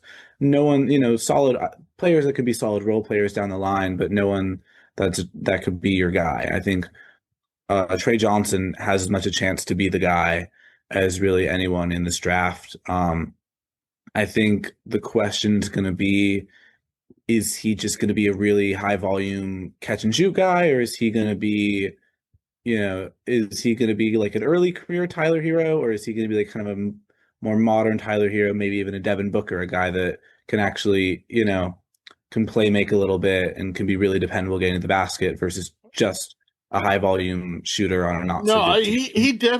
he definitely has shot creation right now. NBA ready shot creation. Right. I believe. I mean, Yeah. he's one of the guys I got to see. Well, actually, I got to see Cooper Flag too, and Dylan Harper and Ace Bailey. I've seen a lot of these guys in person. I got to see Trey Johnson in person when Texas was in Brooklyn. This kid can create. So he's just like you said, he's a pure scorer. He's not just a shooter. Yeah, I think his biggest question, and like I don't think they're going to need too much defense from him because he's going to be the guy that's if everything pans out for Utah, like he's going to be the guy that's going to be your 25 plus per game scorer. Not much will be required of him defensively. So I think the real question is, can he play make? If he can get to 5 assists a game and he can be a threat, like in terms of just passing the ball, then I think really sky's the limit for him. Right. Yeah. Any other thoughts before we move on to Noah? Oh, I Just gave thinking away like, the pick. yeah, don't worry about it. I just worry about Trey Johnson's finishing. Yeah, Like he yeah, weighs he's as not much as one to go to the rim. he weighs less than I do, and he's 3 inches taller than me. Like that, No, he's a skinny he's also dude. young. Yeah, it's still, but like, uh, he struggles with contact. I think that's part of why he's That's so that's reliant on his jump shot. that's fair. That's fair. He Yeah. is not one to attack the rim a lot. You are correct. But yeah, I think if he can get a little bit stronger, get a little bit bigger, a little bulkier, I think that might be less of a concern. So I like him at 5'2". And you can say the same thing about our next pick, who is very skinny. And there's one of the youngest players in the draft, and pick 6 is the Wizards. Cam chose he went a little off script here. He chose Noah Nsengwe, or Nsenge, or Nsengwe, depending on who you hear pronounce it. But he is playing in Germany right now. The German finals are still going on in Ulm, who's never won the German Bundesliga finals, are up 2-1 over Munich in what is considered a big upset. And tomorrow, game 4 is at Ulm, their home. And they are a 3.5-point underdog for those interested. But I've been watching the finals there in Germany. So, Cam, I know you and I both love this guy. I could see him going as high as 5. I could also see him going toward the end of the lottery. Yeah, I think you're right, Rich. He's definitely an upside play, but I don't think he's necessarily as like raw as maybe some people have like made him out to be in their mocks or on their boards throughout the year. He recently got tested again. He's actually like 6'10" without shoes, which is He grew an crazy. inch or two in a And year. also, yeah, so God knows how tall he could be in another year. Also, unironically, also exactly how much I weigh, and he's 7 inches taller than me. So he does need to get stronger. He needs to get bigger. He needs to, really fill out his frame. Um, he's got really great movement for a guy his size. I know usually when you start with how a guy moves, it's like, oh God, this is going to be a problem. But no, like Ulm plays a lot of 1-3-1 zone. They love playing him at the top as the guard pressure, and he like just destroys opposing point guards in Bundesliga, which is a pretty good European league. I really love his defensive upside. I think that's just where you have to start with him. And I think like fit wise with the Wizards, one, it's fun because they get to add another French prospect. But two, they end up with a front line that just has absurd length all the way around with Sar, Koulibaly, and Asenge. Just switching defense, quality interior defense with quality exterior defense, perimeter defense. Offensively, he's mostly a transition guy, plays a little bit of pick and roll, but really he's like at his best as a cutter. I think that's really where he kind of slots in offensively right now. The jump shot's not completely ugly, but the percentages are pretty low right now. So that's something that he's going to have to continue to work on. Ball skills, I really like his handle for a guy that's 6'10". He can really push it in transition. He can kind of be that almost like what we would call like a point forward, but good passer, good ball handler. I like the upside a lot. And if I'm at 6, I kind of want to just shoot for the best upside. And if he fits with what I've got, awesome. Right. I'm not as high on his offensive game as you are. I think his handle's pretty shaky. And I mean, compared to other forwards, okay, absolutely. right. Absolutely. But for a 6'10" power forward, it's pretty dang good. Right. And here's what's interesting about Ulm is they don't have a lot of height. And he's been playing, at least in the playoffs, as their backup center. And so, but I agree with you. He just swallows people up defensively, and I see so many positives in his game, including his jump shot form. Now he doesn't take hardly any off the dribble; it's all catch and shoot. But I think eventually it's going to come around because I like the way his jump shot looks. So I like this pick. I think most would say no, this is not the place for it. But um, the only thing I would say with Washington is, they would probably love to have Trey Johnson because that's what they really Mhm. need. They need somebody who can put the ball in the hoop. They don't need another defender. So yeah. All right. So now we'll move Yeah. on to. I actually had a few thoughts there. I'm Oh, really not a fan of Asenge that much, not this high. I think maybe if he, like you said, Rich, if he were to go, towards the end of the lottery, somewhere where they're not really depending on him as a scorer and just to be a role player, then I'm fine with it. But at 6, you need someone that can be that guy, and I don't think that's him. I am really concerned about his offensive production. And then I look at the Wizards lineup with Sar, Asenge, and Koulibaly. You have no shooting whatsoever, and that horrifies me. Um, and it kind of reminds me of Tijan Saloon going 6th in the last draft, another tall French guy, not in super impressive numbers, but a ton of potential and known for his length. And I look back at that draft and I see, guys like that Klingon was just going. last year. Right. Yeah. Obviously, there's, Mhm. it's still early, but I still look at guys like Klingon and Edie and Buzelis and Devin Carter, Khalil Ware, McCain. I just see so many guys go behind him that I think the Hornets would probably rather have right now. And, it's still early, but I don't know. I'm just to go 6th and have as many question marks as you have just scoring the ball. His shooting is a question mark. He doesn't really have a post game. It's just, I think it's very early for him, and I have a lot of reservations about Asenge. Okay. The thing is, at this point, the Wizards aren't thinking about winning now. They're just thinking about getting the best available players. So even if he doesn't fit, but he turns out to be good, they could trade him. And that's going to be their mentality here, because Yeah. if they go for Right. fit, I don't know, who would they take? Knipple maybe? And I just don't see Knipple having the same upside, Yeah. personally. The other thing with Senge too is like he's literally like 3 days older than Flag or something. Like Right. he's the second youngest prospect. So Yeah. there's a lot of time for him to get better. Right. There's a lot of time, but I don't know. I look at the guys behind him on our mock, and I look at Knipple and Fears and Demon and Jakushonis. And if I'm the Wizards, I feel like I'd so much rather have one of those guys, someone that can run the offense, someone that can get me buckets. I mean, I think the potential's there. It's just it feels very risky to me. Mhm. All right. Pick number 7 was also mine, and I actually changed this. Originally I had Knipple, but since the pick 8 was one of the picks that Josh had,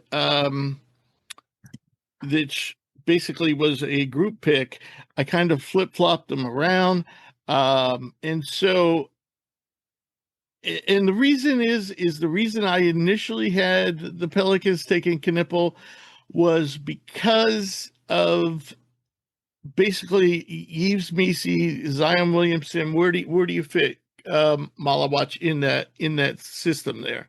But then I was like, you know what? New Orleans, I think the upside between Malawach and Knipple is really significant. And having said that, I think it's just too much of a differential and upside to pass Malawach over. Trade him, trade Yves Missi, trade Zion, whatever you want to do. But I don't think you can pass over the upside here. And this was a guy I had really high on my board, and that was based on what we saw in him as a national player. And then we didn't see the same stuff at Duke, and so I kind of, I don't know, got drawn in by just statistics and everything else. Not to say that he wasn't efficient, he just didn't show all the versatility that he did with the national team. But as we were making this mock draft, it was like when I took Knipple over Malawach, I sat on it for a couple of days, and I was like, man, I hate that pick. I got to take Malawach here, and so that's what I did. So Joey, I know you're a Con Knipple fan. So do you disagree with this pick? Yeah, I do. I'm all in on I'm all in on Con Knipple, and I'll get more into him once we cover him. But as for Malawach, I do really like Malawach. I totally see the potential. I mean, I think he's Derek Lively with the potential, and if he starts hitting threes, which I mean, boy, sky is the limit for Malawach. So I love Malawach, and I totally see the potential. But just from a roster fit, I really like Misi, and I don't think he's going to get traded, and I just can't see a lineup where Misi and Malawach play No. together, No. and it feels wasteful to have one come off the bench, given how many minutes were being assigned to Bruce Brown and Elfrid Payton, and guys like those. And I mean, the Pelicans are a tough team to mock because they have so many guys. I mean, McCollum and DeJounte Murray and Herb Jones and Trey Murphy and Zion Williamson. We have no idea who's going to be on the roster at the start of next year. I mean, I'm sure some of those guys are going to be gone. I'm sure some are going to come back. So it's a hard team to mock for sure. But I feel like they're solidified at the center position with Misi. And I would just hate to have Malawach or Misi come off the bench. And the good thing about Knipple is you can play him at a variety of different positions. So I think if you take him, I mean, he's so versatile. If you take him, regardless of what the Pelicans do, he'll carve out a nice role for himself on the roster. All right. Any other thoughts before we move on here? I don't know. Maybe it's just me, but this is the first guy on here that I'm not like Malawach is like definitely a project, but that going in. I don't know. I think Khan just really gives me Corey Kispert vibes, which isn't necessarily a bad thing. No, it's not a bad thing, but I just Oh, it's a bad thing. I don't know. Great.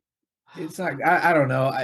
Maybe that's a little harsh. I think he's definitely more ready. It took Kispert the full 4 years in college to even get on the radar. Khan is definitely ahead of him in development, but I'm he's not a great athlete.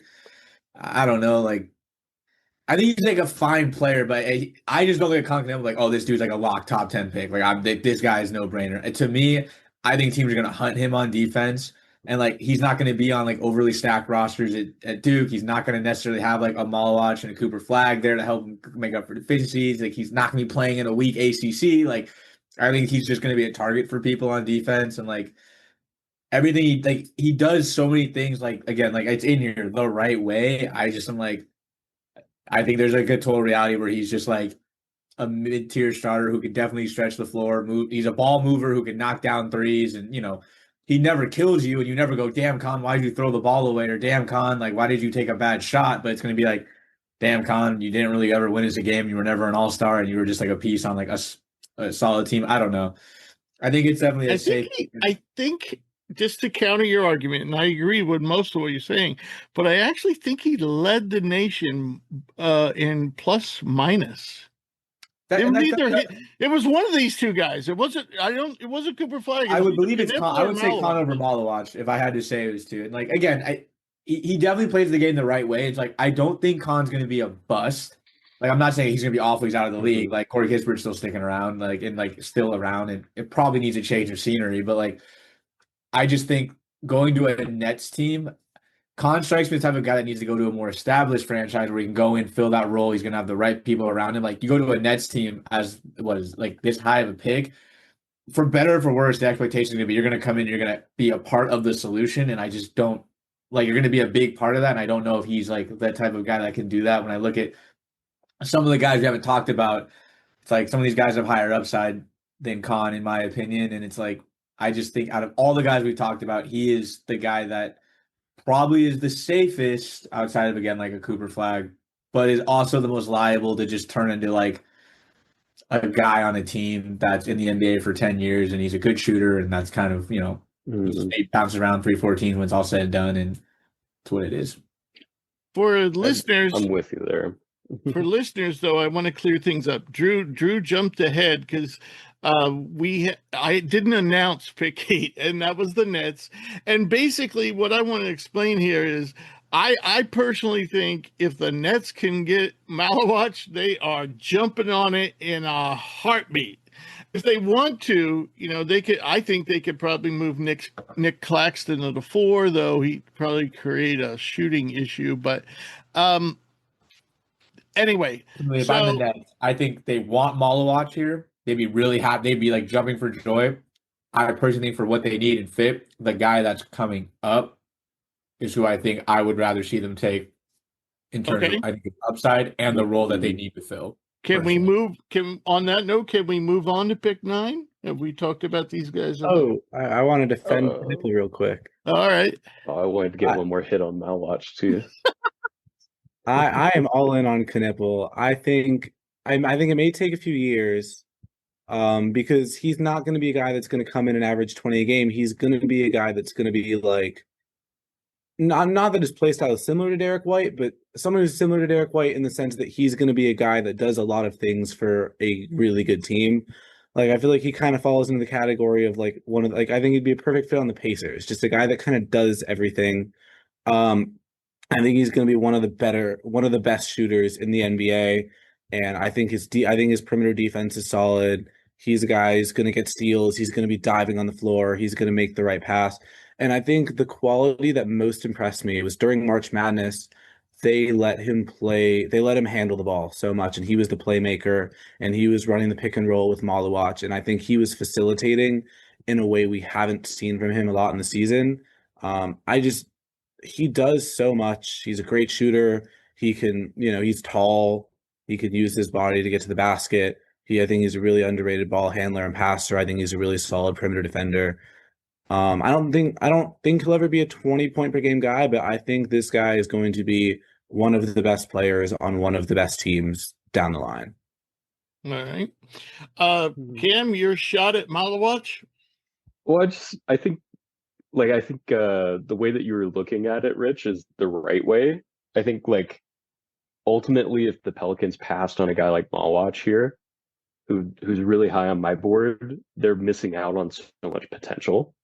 I think part of the reason I would even say that Malawach is as low as he is on most boards is because people haven't watched him play international ball, and I've been bothering Rich about this guy for 2 years because I watched him play 5 minutes in the FIBA World Cup 2 years ago. Right?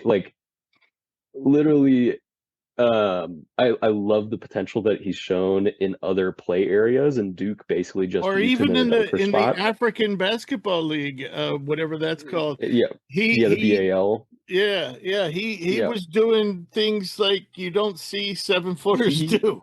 He is more like Embiid at Kansas than he is Thon Maker. Definitely way more like that. He has real ball skills. With the national team, he would even bring the ball up in transition sometimes. Yeah. He's got post game that he did not show at all at Duke because they never posted him up at all because they didn't have to. Right? They literally just used him as a role player, and he was happy to do it, and he was excellent at it. Mm-hmm. He had the second most dunks in the NCAA this year. Most of them, 80% of his dunks were assisted as well. So he just wasn't asked to produce anything other than dunks. That's really his entire offensive output at Duke. He can do a whole lot more. I know the shooting numbers don't look great, but he does have touch. And even in international play, he shoots. My issue with a guy like Knipple this high is that I agree with Joey. I can see him as one of the best players as a rotation player, but the problem is the teams drafting here don't have their best players. So for me as a team that's trying to find that, the Pelicans, the Nets, the Raptors, really now kind of the Suns in a way, because who knows what's going to happen with Booker. Right? I need to find a guy with that high upside to make Knipple fit. And until I do that, Knippel's almost, not to say useless to me as a team, but he's not very helpful. Versus like, when I'm a playoff team, that's a perfect guy to grab at like pick 20, Right. just Right. kind of like the differences in value there. So But yeah, how about this for Knippels? I'm not a big comparison guy, but how about upside, his ceiling, Klay Thompson, his floor, Aaron Neesmith. I don't even know about that. The defense still kind of scares me with him. I It's like, don't like Clay was like an all. People forget how good of a defender he was at the he's two. really good. Like real, I mean, obviously the injury sapped that, but like that, like 8 year stretch he had, the dude was like arguably in.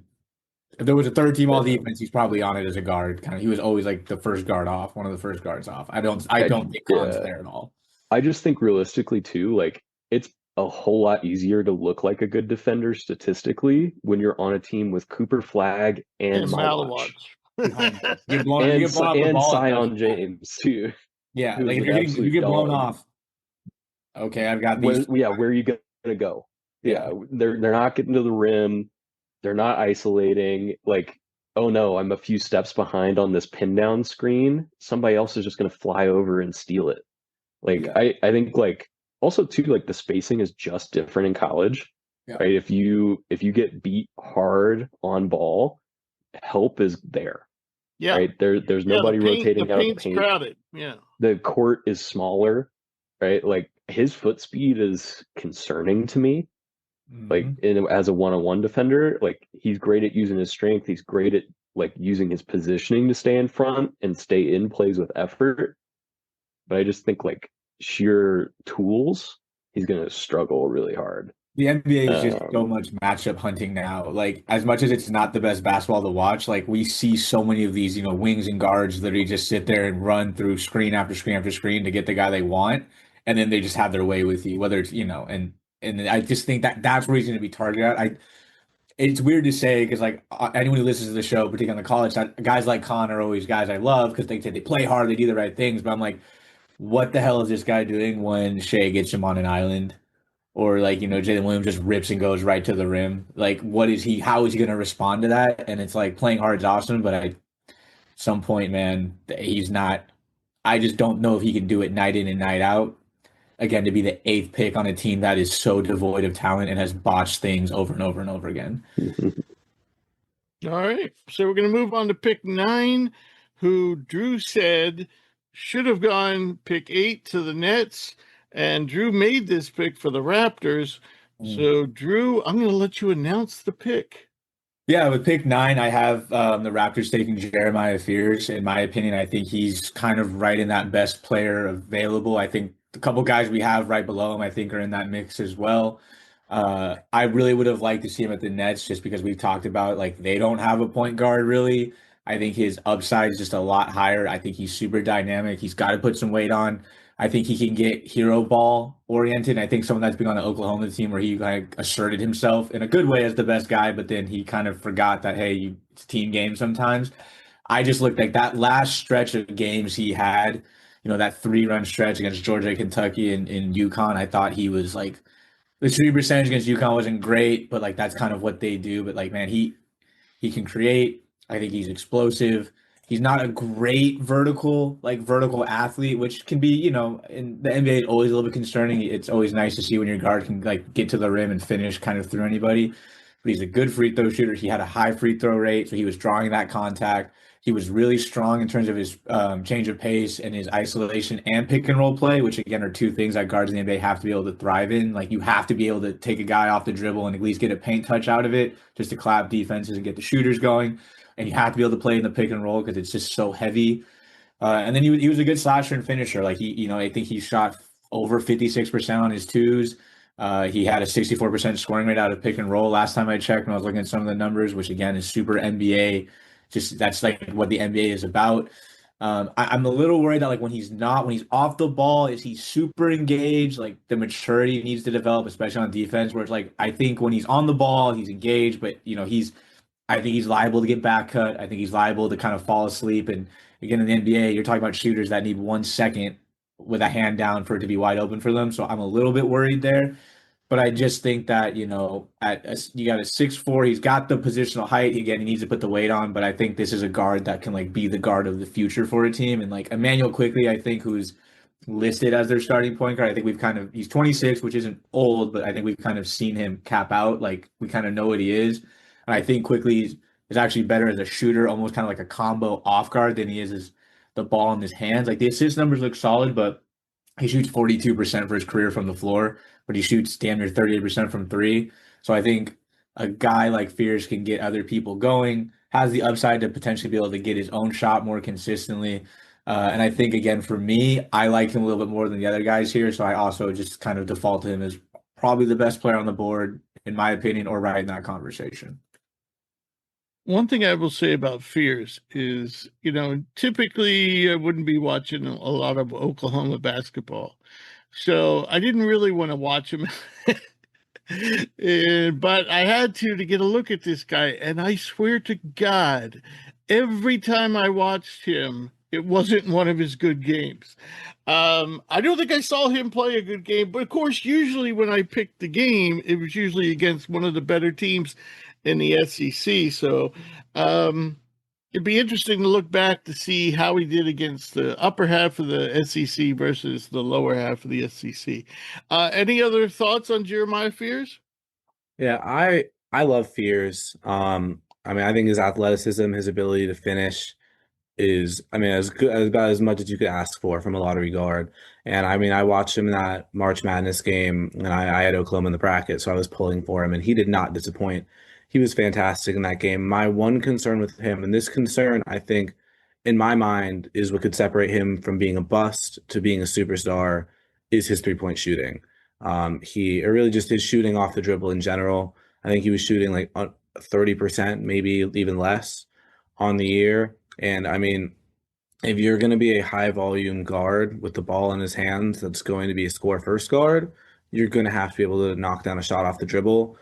I mean, I think the only point guard with his kind of play style that can succeed without having a shot is John Morant. And I mean, you can't expect anyone to be John Morant because he's an absolute freak of nature. So if Fears can tack on, you know, he doesn't need to be an elite 3-point shooter, but if he has the threat of a 3-point shot or a mid-range off the bounce that he can hit enough, I think sky's the limit for him. He could totally be the Raptors point guard of the future, or, you know, just a really, really good 6-man, maybe like a Peyton Pritchard.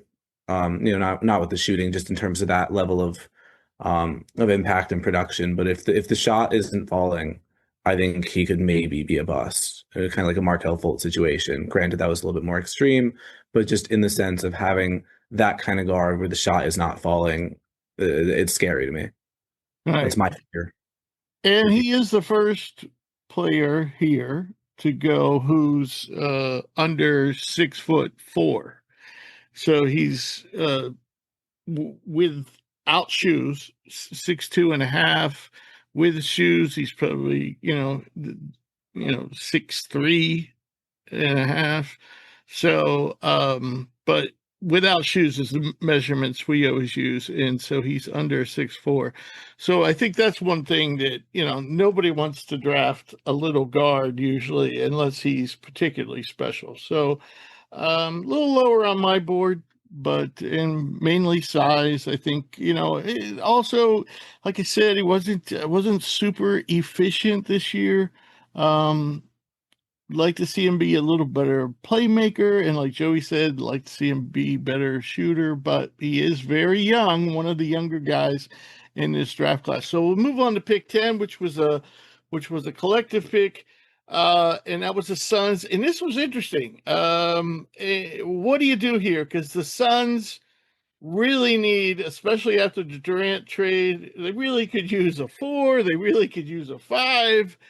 And personally, I don't see any 4 or 5 guys here, but the one guy I do love, who I think might be going a little too low for my taste, I have him a little higher on the board, is Igor Demin, BYU, 6'8", 6'9", point guard. wasn't super efficient, did some struggling of shooting, but man, this kid can whip the ball all over the court. You don't really see any, he takes a lot of step backs and things like that, so it takes a high level of difficulty. But the one thing I like about this for the Suns is it solves the problem. They don't have to have Devin Booker at point guard anymore. They'd have a natural, true point guard who actually, is his first and best skill is this passing. So thoughts here on Devin going at 10 to Phoenix? I just think, like at the end of the day, this is like where he should go in this draft. Like the playmaking upside is really interesting. The measurables, his height, really like 6'8", without shoes, like for a guard position is pretty crazy. Down the road, some more defensive, upside as well, just from his size. And like he had good stretches of shooting. I think that's part of like what really made him interesting at the beginning of the year is like he had a really hot streak. Started out the year shooting closer to like 38% from three and then fell off really hard. BYU's schedule so also got really significantly tougher. Yeah, it got a lot harder, yeah.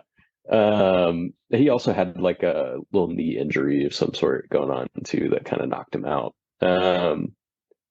But yeah, I just think like compared to some of the guys that we've talked about, I think his floor is considerably lower in terms of like I think he has a higher percentage chance of busting than, say a guy like Knipple or Malwatch. Like I think it's a little bit easier transition for some of those skills versus like, Devin can struggle with like really intense high octane defenses and he doesn't have like super blow by speed or like super plus athleticism. So it's like, yeah, it's like at what point will like his value as a pick and roll merchant kind of like fall off versus like, or is that going to explode and he just gets even better and better and better? Yeah.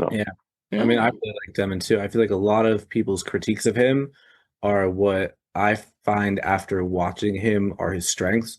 People are worried about his shooting, about his playmaking, saying it's more potential than actual production. But, in the games I watch of him, I feel like he's knocking down his threes. He's making the right plays. He's making huge impacts for his team.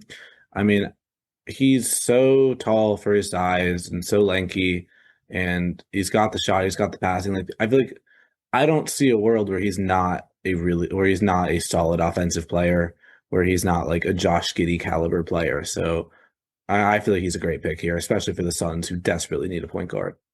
Walking around the court during the Eastern Regionals, I could not get over how tall he was. And he was taller than BYU's Fus Traore, their backup center. He's taller than him. I've never seen a guard that big. And I swore he was a legit 6'9", and at the time he probably was because he had shoes on. So, but yeah, kid has legit size. All right, so let's from here on out, let's do these. We're going to do these picks in chunks of 10. I'm going to read off the picks, 10 picks at a time, and you guys get to comment, what pick stands out to you the most? Like what do you think's a reach, or what do you think's a really good, especially good fit? Anything that comes to your mind about these picks. So we'll start with pick 11. That's the Trailblazers.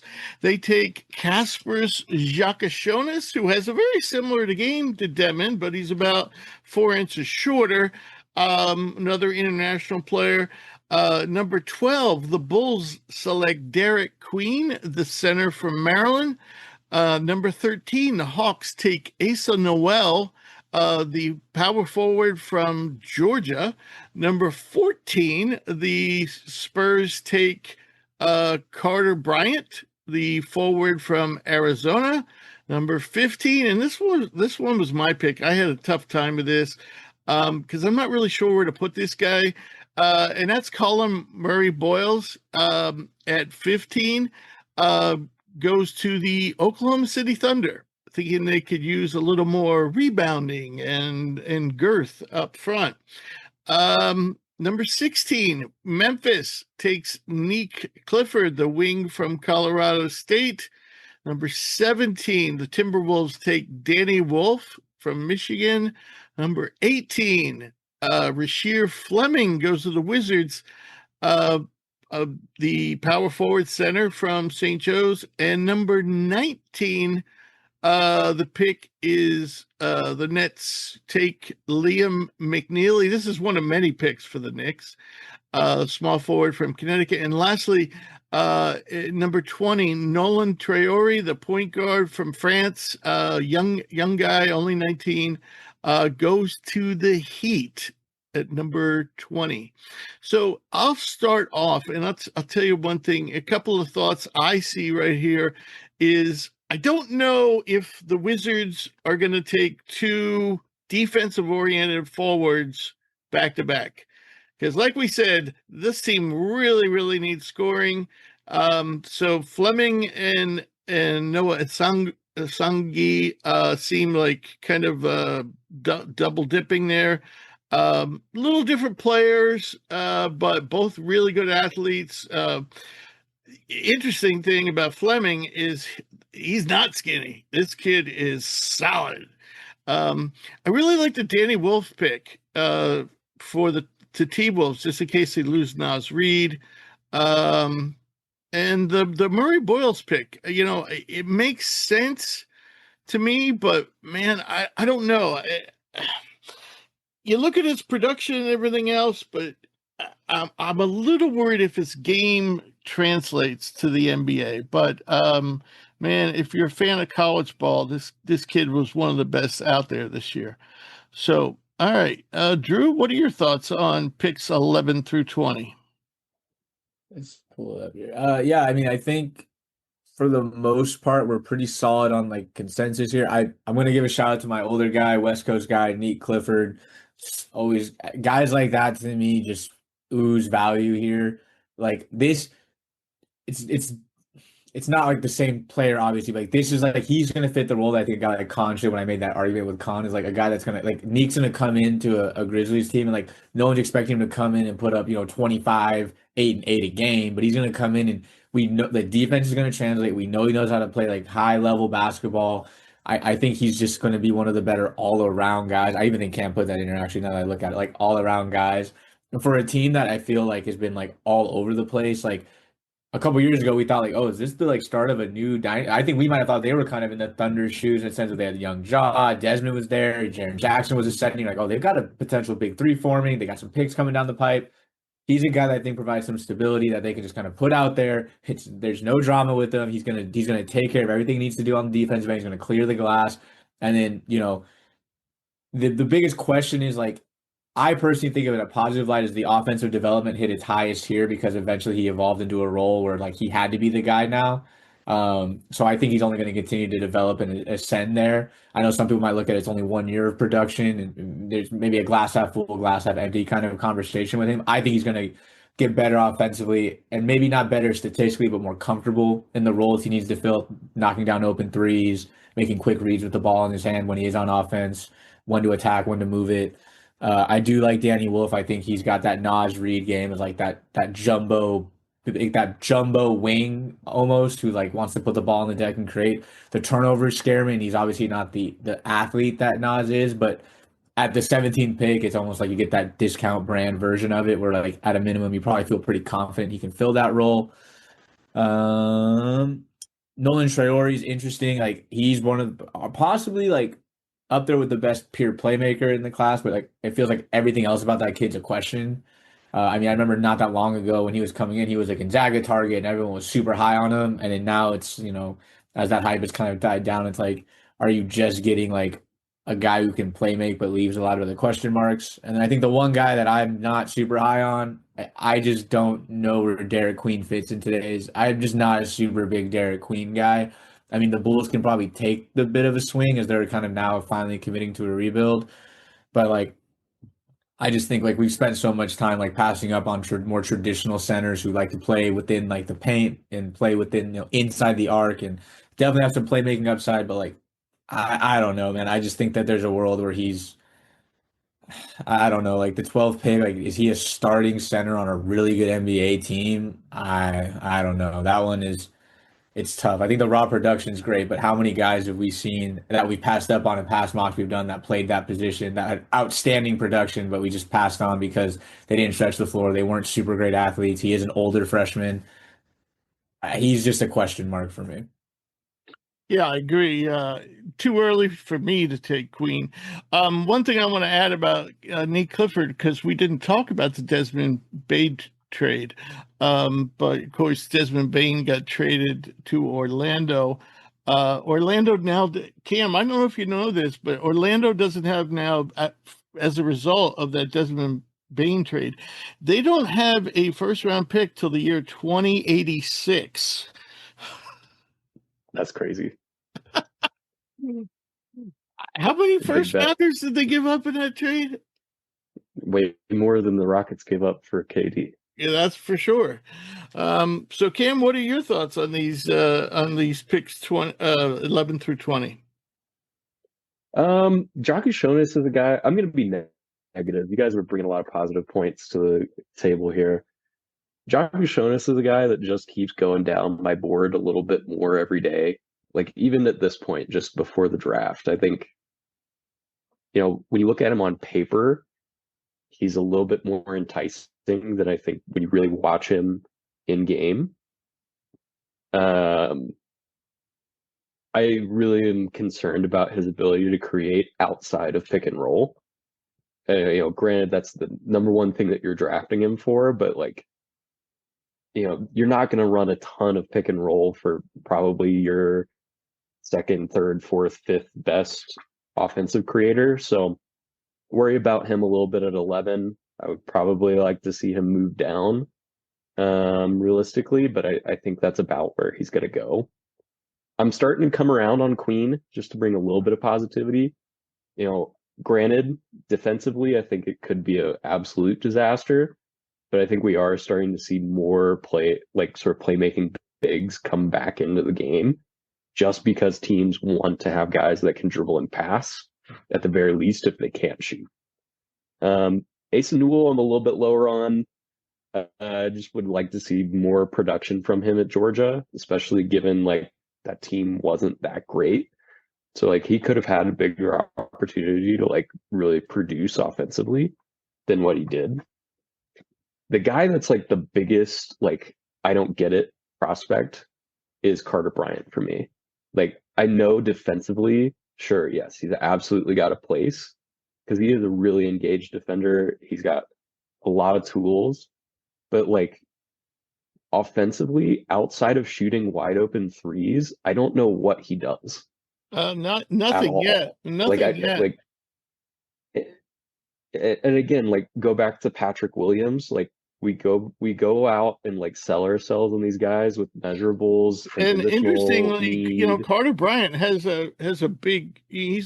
Got a great build for a young guy, kind of like the guy Yeah, you and just well, mentioned. and just like Patrick Williams, Yeah, he didn't exactly. play. Right.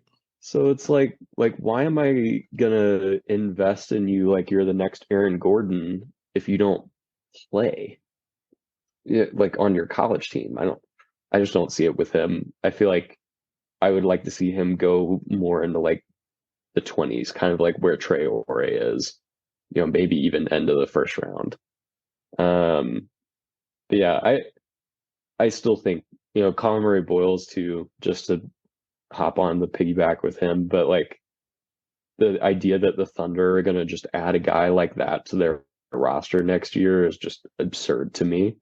But I really like his upside. I think, definitely some of the question marks of like, does his game translate?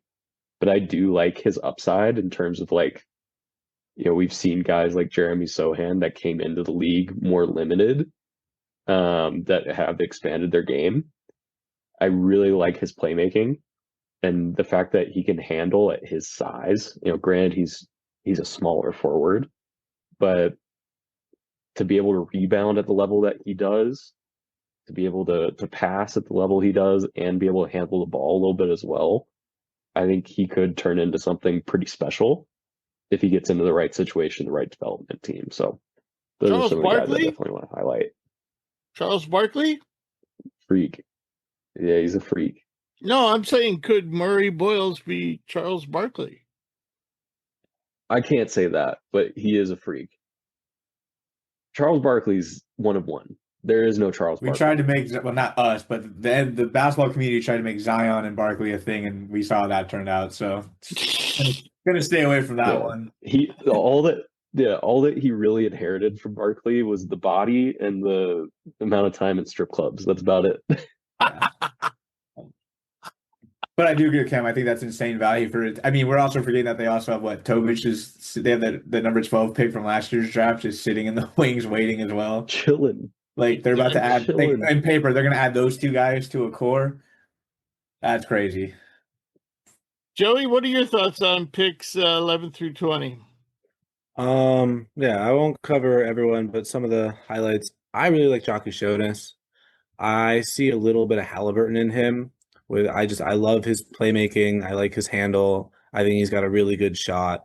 Blazers are kind of a weird spot just because they have so many guys. I don't really know how he's gonna be able to carve out a role, but could be like a Halliburton situation where just a change of scenery and right things align and he gets the keys and good things can happen. Derek Queen, I don't know. I'm really perplexed as a Maryland fan because I really want to like him, but I also do have my concerns with him. I think he's going to be one thing I for sure will say is he's going to be a project, but I think him playing behind Vooch for another year and then, kind of getting that year to learn and then, being given that starting center role the year after, I think that could be a really good way to kind of develop him.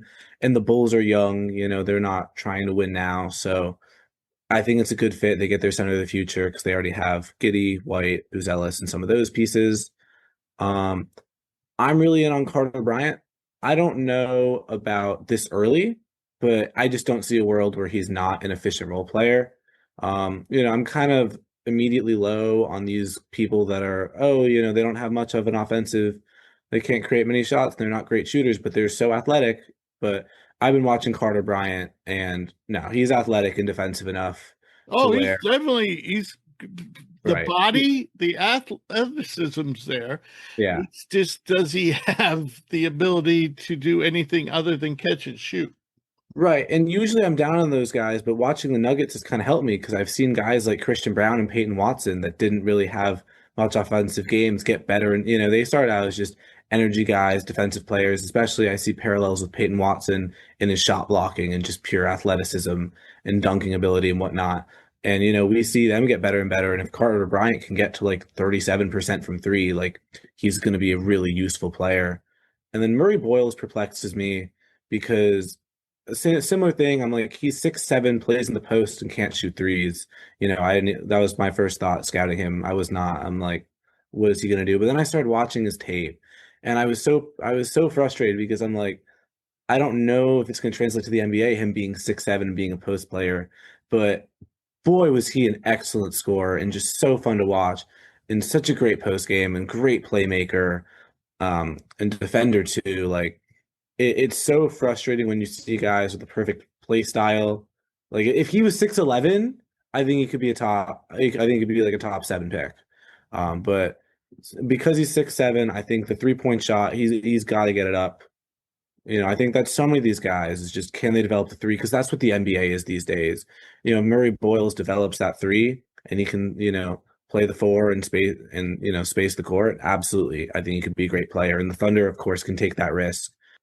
And the last guy I wanted to mention was Liam McNeely. I think he's a fantastic shooter, just your quintessential role player. Don't think he'll be a superstar, but I think he could just be a really solid 3-and-D guy that just plays the game the right way that a lot of teams could be pining for. Yeah. Struggled shooting this year, but I think he was thrust into a role that wasn't expected. So yeah, see if he was really good, really excellent shooter in high school. So I'm not too worried about his shooting.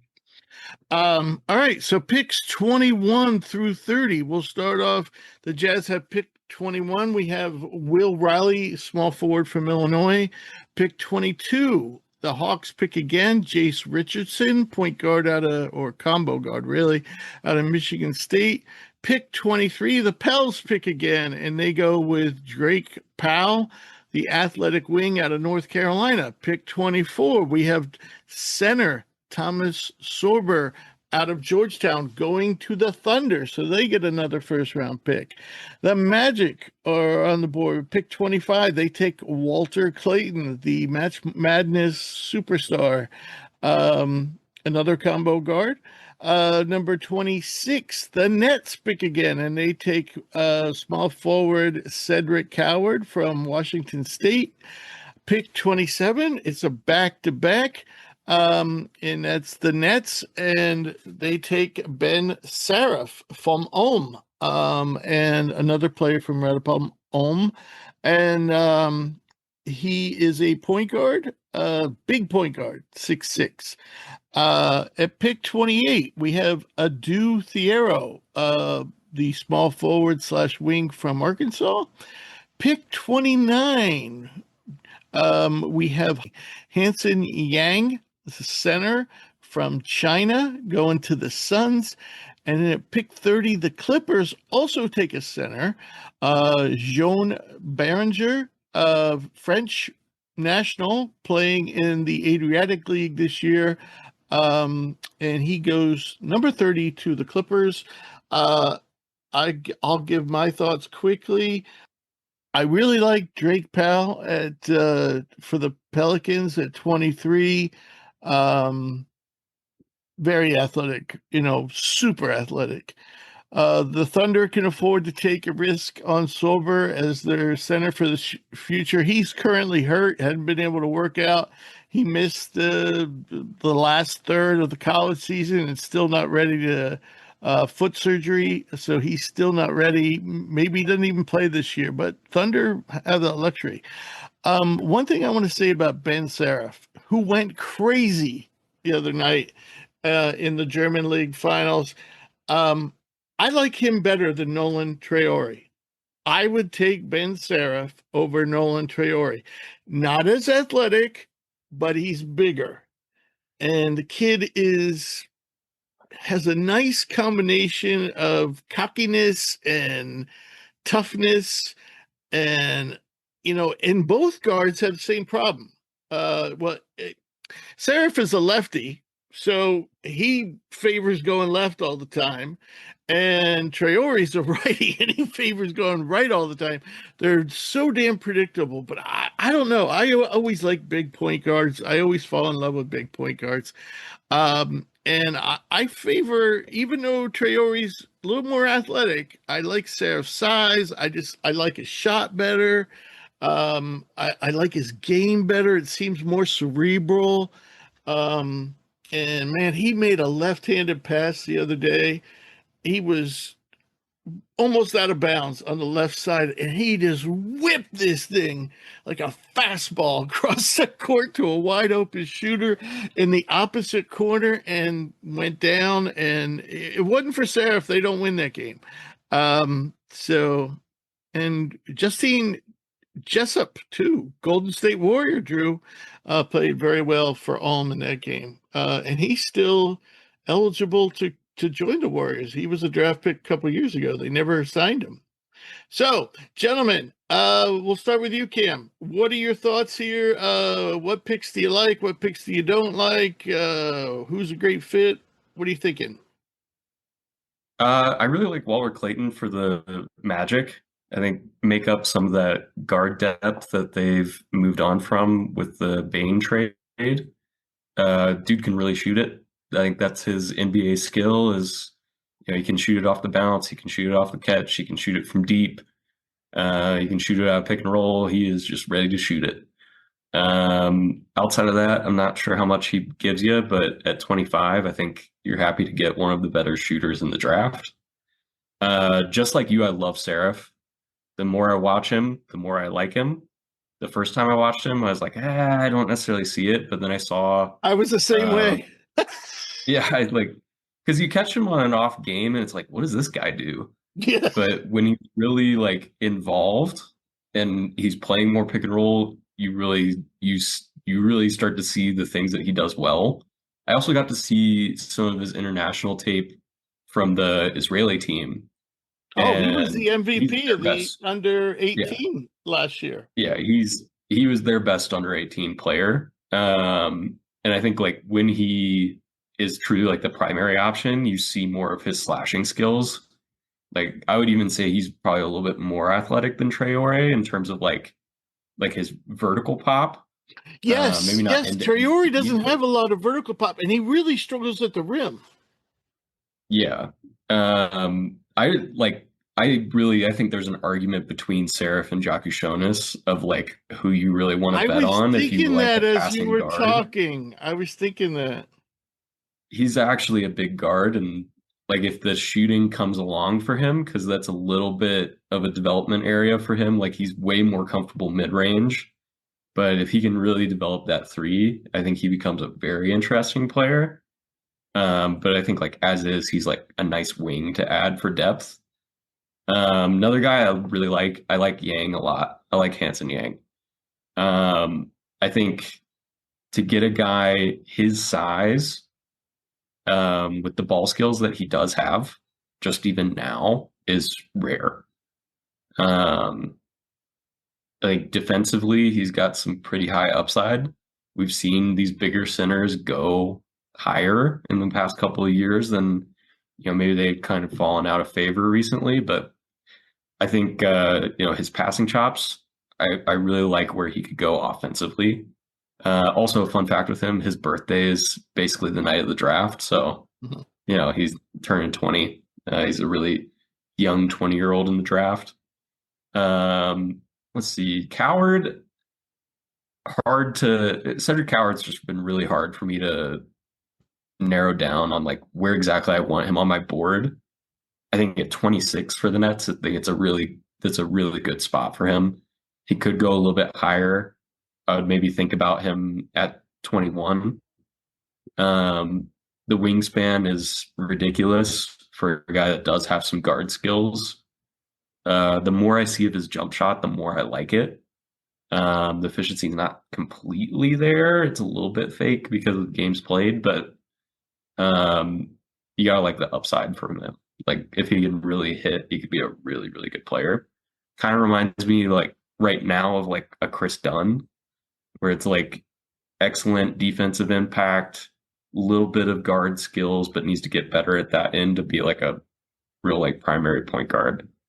Those are guys that like really stand out to me in terms of like their fit with their teams too. I will say this about Coward in that pick. The Nets really, at this point, especially after their first two picks that we have making, would probably prefer to grab some size. However, we're assuming they won't keep all these picks. And maybe they do. I mean, they got a lot of trash on their roster that they can get rid of.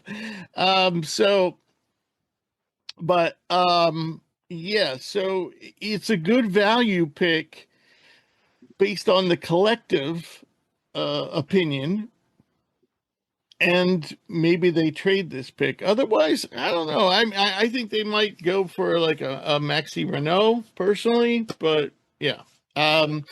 Drew, your thoughts on picks 21 through 30? Yeah, it's funny. I had not seen anything of Ben Seraph before you guys started talking about him, like nothing. And I went in and was watching. I kind of came to the same conclusion, like this kid can kind of play. Like this guy's like a jump shot away from being a problem, and like being a guy where like if the Nets feel comfortable landing a guy like this, I can see them in those earlier picks. Have them potentially taking Fears. I can see them being okay with like not landing one of those a Demin, a Fears, a Yakishonis, because they're like, hey, we all those guys have some question marks for the price point. We can get some question marks at a much discounted rate, and a guy that could be better than those dudes. Like, wouldn't shock me if he was better than them. We've talked about Cedric Coward a lot. I've seen him play probably the most out of anybody here, just being on the West Coast and seeing him, watching a lot of those games. I think this is the value I want to see from him. I think too many people are looking at the Jalen Williams and Kawhi Leonard mold of seeing these guys with these outstanding measurements, but like what we're forgetting is like Jalen Williams. Rich and I talked about this out there. We did see him play against St. Mary's 12 times in his career. We saw him play against Gonzaga 12 times against his career. Plus, some other Power Five opponents here and there, and impact the game across the board. Like the percentages weren't always great, but that's the price you pay for being the best player on a mid-major team. A lot of times they just take you away, but he was still like he was defending at a high level. He was rebounding the ball. Coward, if you look at his numbers, anytime they play a team really worth anything, he was not very good. So that's what concerns me. And it's like, so I think at 26, I do like the value because if you can put the investment into developing him, all the tools are there. But I'm just not 100% sure there. Cam, you're right on Yang. I really at that Suns pick, I'm bouncing between. I think it's Yang, Kalkbrenner, or Renault that are all three of the centers in that mix. And again, Yang was a guy I just didn't know a lot about, but I went back, I watched his play in like the combine draft, and like he just plays with the kind of swagger you kind of want to see from the modern center. Like again, comparing anyone to Jokic is like a fool's. It's kind of it's kind of a fool's errand, but like the passing ability, the shot doesn't look horrible. It's not a super great percentage, but like okay, you're at the 33s. Like could that maybe bump up with some volume? I just think that out of the three guys, he probably has the highest ceiling. I still like Maxime just because I've seen him a lot, and I think the offensive game is pretty polished there. But I think Yang's ability to put the ball on the deck a little bit and do stuff is something that in today's NBA you can't really get anywhere. Like that's not in Reyno's bag, really. That's definitely not in Kalkbrenner's bag. And then the last one, just because I scouted him for Rich, was Behringer.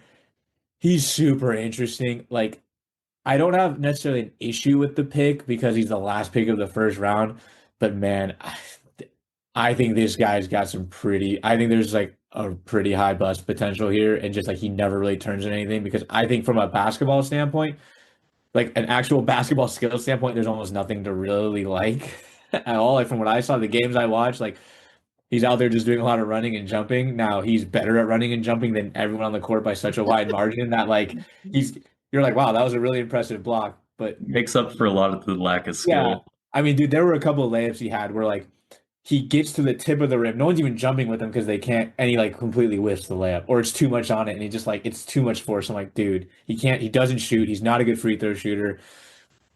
I get the pick here, and I know we had him lower on the board, and Rich and I we were definitely probably the lowest on him out of. I don't hate it because like at worst you might have just landed like a Clint Capella type player that you can bank on for again an 8 to 10 year run of just being a 10 and 10 guy who averages close to 2 blocks and just runs the floor. I just don't really know how much better he's going to get at the game of basketball, and that's what worries because he's so raw. Like there's guys that are raw, and then there's guys who's like this guy doesn't really do anything with the ball well at all, in my opinion. So I don't hate it at 30. I think it's like the place I would be very distraught if he went higher because the thing is with a guy like that is I can all but guarantee there's going to be a guy next year we're all going to, not us per se, but people are going to be drooling over because he's going to be, 6'10" to 7 feet tall with these crazy measurements and a 38-inch vertical, and we're going to be drooling over him and then find out like he can't dribble a basketball and he looks like Stanley from The Office in that episode. I don't know if you guys ever see that trying to dribble. Barrett's not that uncoordinated, but I think a lot of these picks, though, I'm pretty dialed in here. I think it's pretty good value across the board here.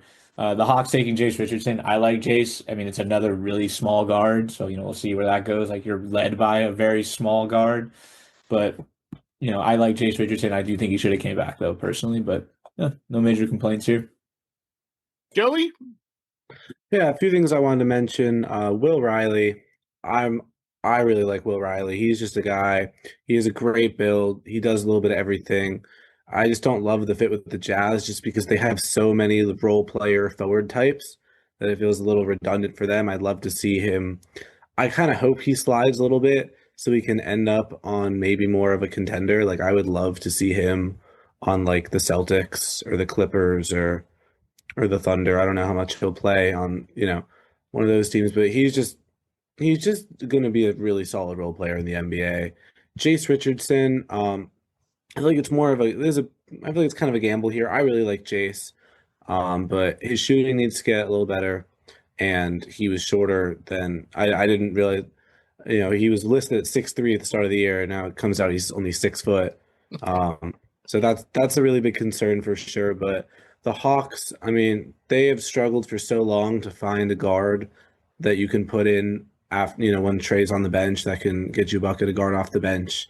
The whole Trey DeJounte thing didn't really work out that well. And it kind of reminds, if Jace can be kind of like a late career Lou Williams, kind of like in that 2021 season, when he could just come in, run the offense, get you some buckets. Like, they don't need much from him because the Hawks, they're starting to build an interesting core. They're finally starting to like build depth. They have Trey Mann, LeVert. But if they could just get a guard that could just come in and score while Trey is out, I think that would be huge. I love the Walter Clayton pick as well. I think he could be kind of like an Emmanuel quickly. The Magic, they need, they've had a lot of guards. They had Suggs, they had Cole Anthony, now Anthony Black, Markel Fultz. Like, they were just kind of loading up on guards, but they haven't really had a guard that's been a pure shooter, and I think that's something they've needed because they've really struggled shooting the ball as a team. So I think having Clayton, just someone that can come off the bench, come off a few screens, hit a few threes, or he's a good handle as well. He can play, like, he doesn't need to play off the ball. He can play the point. Just having that extra ball handling, that extra shooter for a Magic team that's really starting to look like a contender, I think could be huge for them. I mean, even as the 25th pick, I think he could be a real piece on a real contending team, especially, with how weak the East is going to be now. No Tatum, no Halliburton, no Lillard going into the year. The East is wide open. The Bane trade, like, Magic could take it, and Clayton could be a big part of that.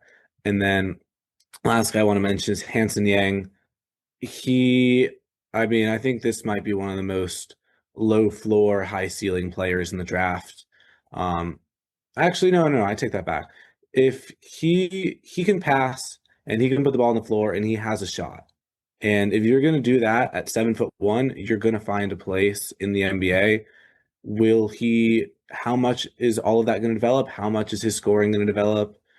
I don't know, but I mean, we see so many centers that, find plays in the league, and, they get the ball on offense. And I mean, they have no anything. And, a lot of those guys are, solid rebounders, solid rim protectors and all that. But if you're going to be that kind of like Behringer.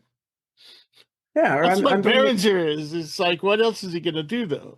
or I'm thinking like Tony Bradley's, like the Tony Bradley's of the league. Right. They're, solid centers, right? They can get you a few boards, contest some shots, whatever. But you put the ball in their hands on offense, and they can't do anything. So if you have a guy that can be a facilitator and put the ball on the floor and shoot, I mean, he's gonna find a spot in the league. I have no doubt about it. How much he'll develop, we have no clue. But I'm all in on Hanson Yang. I think that, I forget if it was Drew or Cam that mentioned the Jokic comparison, but we don't want to throw around the Jokic comp lightly, but he does kind of fit the mold, and we don't see a lot of players fit that mold. So I'm really excited to see what happens with him. And I think that's, the Suns need a center. They're desperate. They're not going to win anytime soon. So this is a shot at the dartboard you can easily afford to take. So I really like that move for them. I saw him throw Rage when he posted that like self lob that he threw himself. I'm like, sick. I'm like, I've seen enough, man. Like, sign me up. No, but like, all joking aside, I was listening to the Simmons pod, and Russillo was on talking about like being at the combine and how Yang doesn't speak any English, and he was saying that like when he wanted the ball, he would just kind of grunt. I just love that. I just love that. Hoopers hoop. Ball him at the combine, fucking kicking ass at the combine and just grunting at people. Hey man, hoopers can hoop. Sometimes you get the ball, get out of the way. Regardless how he pans out, he'll be a great story to follow. He'll be a great grunter. Yeah. At least. Put up huge numbers in China, by the way, and has been doing so not just this year, but also last year.